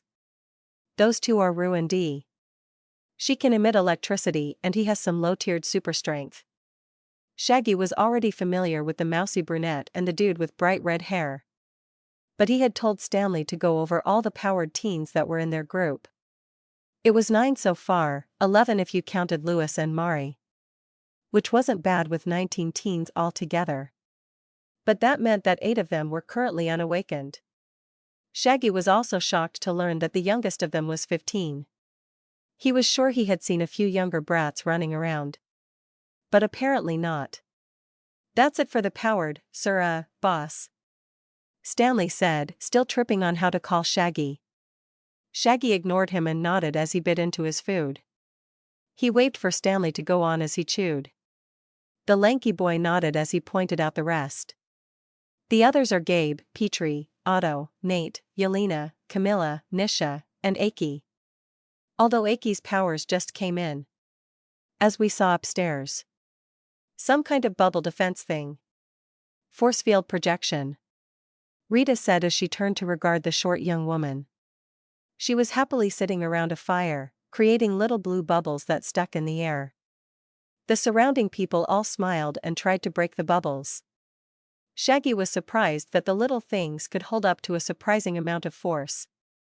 But he also noted that Aki's friend from up top was sitting at a different campfire, looking sullen. Shaggy raised an eyebrow as Rita turned back around and caught his eye. Yeah, there's some complicated feelings going around. Anything that's going to be a pain in the ass? Not if we can get the rest of the kids to awaken. It creates a weird divide between our forces. Those without powers feel like they are useless compared to those that do. Shaggy grunted as Vic asked. I don't suppose it'll help to tell the kids that they are all useful in their own ways? But they ain't. Tom said gruffly, earning him a smack from Sybil. What? The ones with powers can fight better and are tougher. Everyone knows once you get a mutant power, it strengthens your whole body. So even if you have a shit power like that Branka chick, you'll still be more useful than a mundane. Shaggy rubbed his forehead and pointed his plastic spork at Tom while looking around at his pack. He doesn't interact with any of the kids. His pack all nodded at him as Tom huffed. Shaggy took in the clearing and noticed that there were some clear groups formed around powers. It was going to be something he had to manage. He didn't need his forces splitting because of some damn social nonsense. But first, he would have to raise his loyalty to a lot of them. It took him a while to find all the kids on his lackey tab in his menu, and once he did, he had to filter out a bunch of nonsense. But now he had a clear picture of what names went with which kid. But it also didn't look good when their loyalty percentages were laid out in front of him. Lackeys. Rue 34%. D 32%. Stanley 55%. Drogon 28%. Seth 35%. Ulf 26%. Gabe 39%. Petrie 34%. Haru 28%. Otto 36%. Nate 30%. Yelena 37%. Camilla 30%. Nisha 39%. Isabel 38%. Aki 45%. Branka 32%. Louis 56%. Mariposa 60%. Shaggy grimaced. Barely any of them cracked 50. Shaggy was surprised that any of the kids had even stayed. But he surmised that most were staying out of sheer need. They literally had nowhere else to go. A few probably stayed because of Mari and Lewis, too. It was really only those two and Stanley that were at least 50% loyal. Which made a kind of sense. They were the ones he had interacted with. Hell, he had elevated Stanley from mundane to a powerhouse in the span of an hour. That was probably worth a couple percent here and there. But he needed to meet the troops. Go out and do some glad-handing. Maybe see about trying to awaken a few of them. But they also needed to take it to the bunch. That bunch of animals had sent the Quinnica right at them. They needed to respond in kind, if not harsher. Do both. Seacrass rumbled behind his steaming coffee cup. Shaggy raised an eyebrow at the big guy. Seacrass swallowed his drink and gestured around with his cup. Take the foundlings on a few patrols with you. Train and build camaraderie. We can defend our home. Vic nodded. We can also keep training the ones that stay behind. Maybe find some work to make everyone feel useful. Not everyone can fight. But wars aren't won by just the soldiers. Yeah, it's past time I get out of here. I have other charges to visit and other matters to attend to. Like what? Never you mind, that's what. Just know that I'm going to be keeping my ears open for any news about you bunch of pups. So try to keep your noses clean. Shaggy chuckled. Hee hee, we're about to go to war with a gang not that far from downtown Austin. I think we are going to be making some waves. We'll probably have worse than dirty noses, too. Rita grinned. Bah. If you lot knew what was happening with Austin as a whole, you'd realize how little all this gang stuff matters. But don't let that stop you. Go do what needs doing. I'll be watching. Vance dusted his jeans off and stood, grabbing a plate full of meat. As he did, Shaggy shook his head and tried not to imagine what the old were was talking about. He had enough on his plate as it is. Instead, he just waved the old man off and finished his own food. Seacrest had made a good argument to take the kids out, and after what Shaggy had seen topside, he was sure the kids were ready for it. But for now, they needed to rest and recuperate. Also, he wanted to at least walk around and talk to everyone. He knew just where to start, too. He gave his pack the mental order to mingle as well. They all stood, although Stanley looked a little lost as to what to do. But Sybil grabbed him and led him toward another fire pit. Rita headed for Aki and her crowd, while Seacrest and Vic found their own groups. Tom had done his vanishing thing, and Shaggy was sure the slippery man was ignoring his order to the best of his ability. Shaggy aimed for Dragon's group and walked as casually as possible. But he still drew a few looks.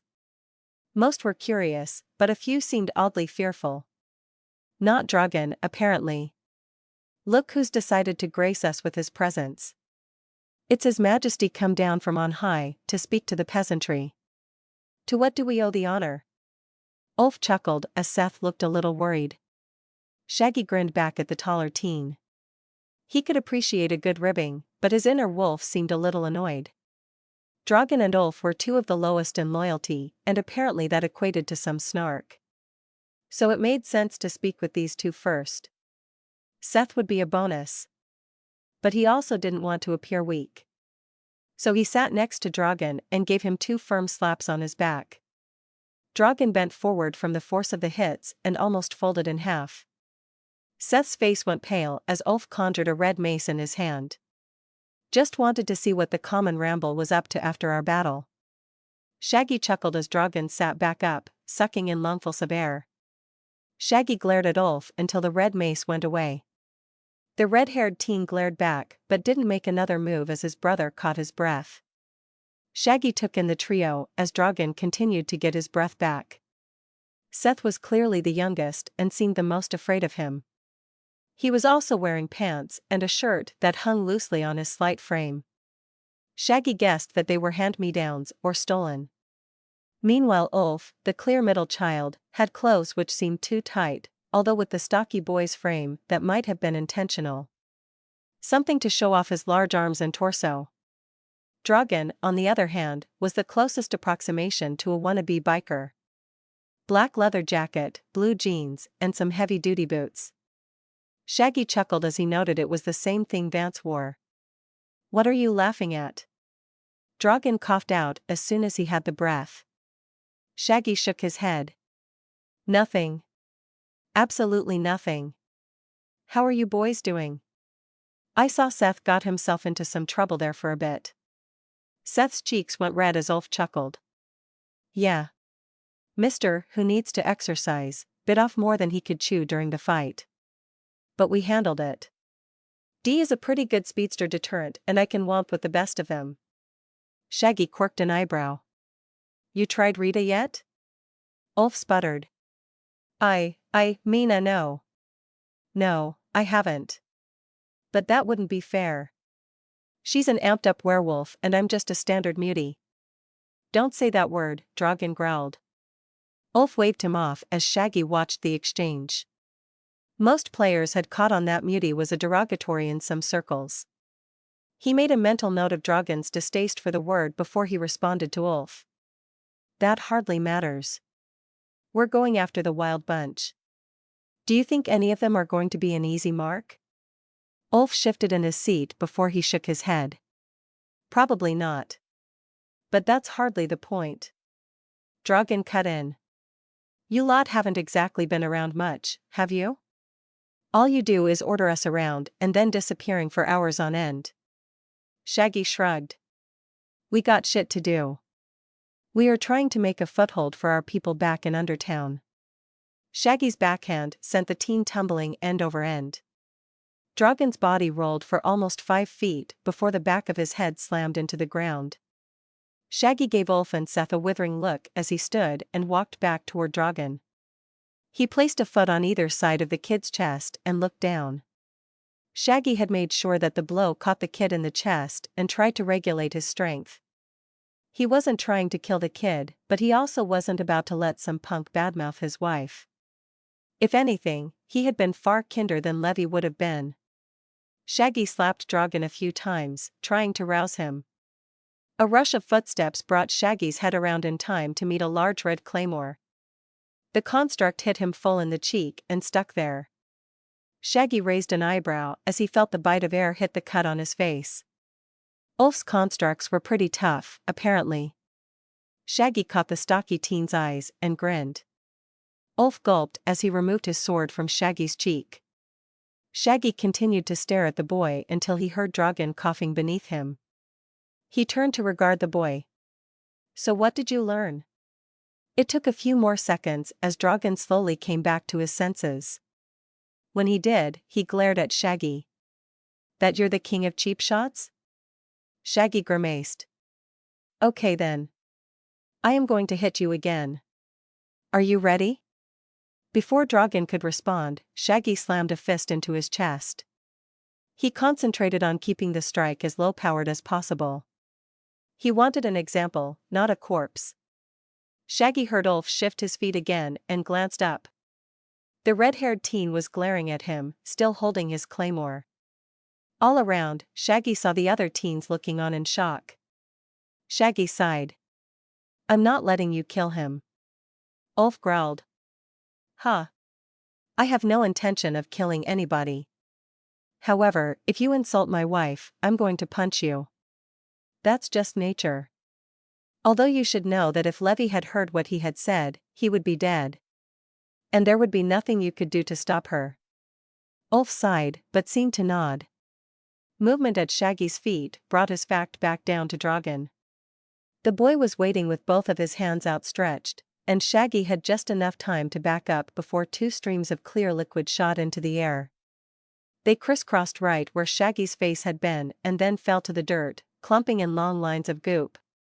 Shaggy wrinkled his nose. "Is that superglue?" "Heck yeah. Or at least a stronger variant. It can hold someone in place for hours. It's the best I got right now." Dragon coughed. "Right now?" The leather-clad teen pulled himself into a sitting position. A blur of motion went by Shaggy's face and suddenly Seth was next to his older brother with a water bottle. Dragon thanked him and took a long pull from the bottle. When he was done, he looked back at Shaggy. "Yeah. When I first awakened, all I could do was white glue. Not the good kind either. The sticky stuff people used to buy for craft projects. It was useless." Shaggy nodded. "But you stuck with it and now you're up to superglue. What's next? Industrial adhesive?" "No idea. But I can feel like I'm close to a breakthrough." Shaggy nodded and looked over at Ulf. The teen was watching the byplay between Shaggy and Dragon. But when he caught Shaggy's eye, he dismissed his sword. Shaggy nodded and walked back toward the brothers' fire pit. Ulf helped Seth and between the two of them, they got the older brother back to the fire. "What about you, Ulf? All you got are melee weapons?" Ulf grumbled before he answered. "I can do shields, too. But so far, none of the ranged weapons I make stick. The bullets fade or the arrows disappear mid-flight. It's annoying. Better than being the world's slowest speedster," Seth said, speaking up for the first time. Ulf gave his younger brother a side hug as Dragon glared at Shaggy. Shaggy thought for a moment the teen was still sore about getting smacked. But Dragon proved him wrong. "Why do you care? What's with the questions about our powers?" Shaggy shrugged. "You are part of the crew.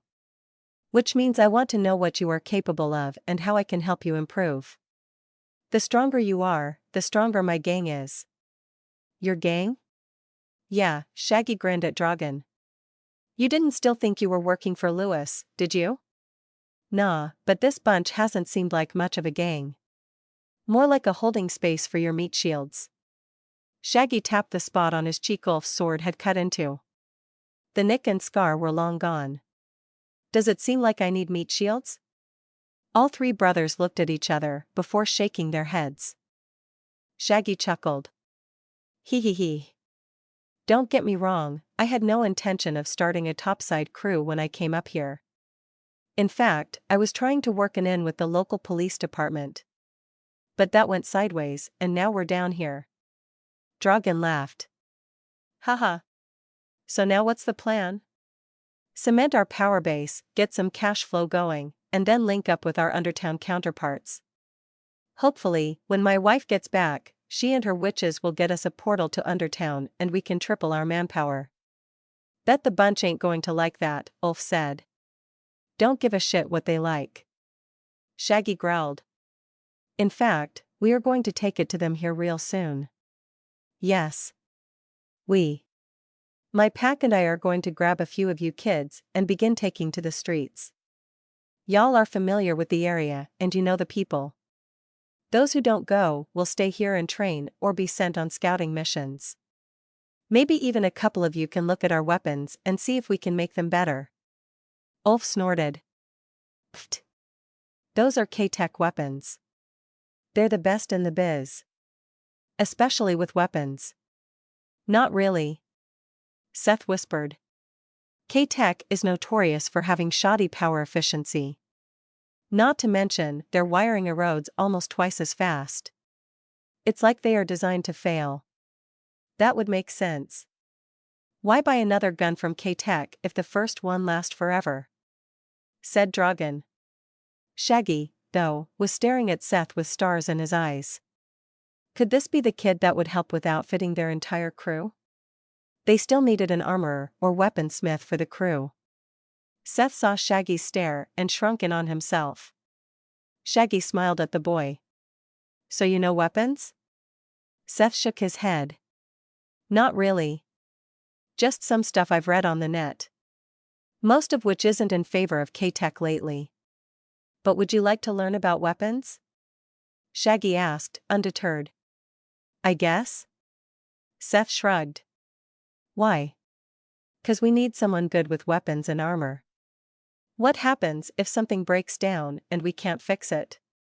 We need someone to make armor, too. Powers can only get you so far. Dragon glanced around until he spotted Rita over by Aki. What about Mama Wolf's armor? Who made that? Another snot-nosed brat with no loyalty. Shaggy grumbled. But he's back in Undertown. We need this base to be as self-sufficient as possible. Ulf chortled as he looked around. Hardly a base. More of an underground forest. Shaggy shrugged. Levy's choice. He returned to addressing Seth. So you want the job? The small speedster looked equal parts excited and terrified. But would that really be helping? I mean, isn't a speedster more useful outside scouting? Shaggy shrugged. You can do both if you want. Ulf put a large arm around his skinnier brother. Nah. You'd be great at it, Seth. Besides, imagine taking apart and rebuilding weapons with your speed. You could have us all outfitted at super speed. You have always picked stuff up quickly. Dragon added. Shaggy grinned and stood. Okay, well, you guys talk that out. I have to make the rounds with the others. Shaggy sent a mental ping to the other PAX members to rotate. They were going to chat with as many of the teens as they could before everyone went to sleep. Seacrass and the others moved as Shaggy looked around for his next target. Dragon put a hand out as Shaggy walked by. Listen, I'm sorry about everything. If you need someone for the patrol, let us know. All right? Shaggy gripped the teen's hand and nodded. He released and Shaggy immediately felt a sheen of sticky residue on his palm. Looking down, he saw Ulf and Dragon trying to hold in laughter. Even Seth seemed to choke back some noise. Shaggy looked down and grimaced at the palmful of glue he now had stuck to his hand.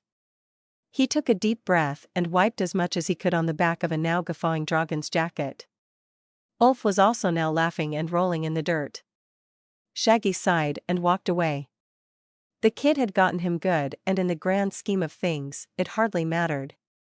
They had bigger fish to fry tomorrow, and Shaggy had a lot more kids to talk to. Not to mention he could make the little shit pay while out patrolling. Let him try that glue shit with a bunch patrol. Smiling to himself, Shaggy walked to the next campfire and ignored the mental giggling happening over his pack link.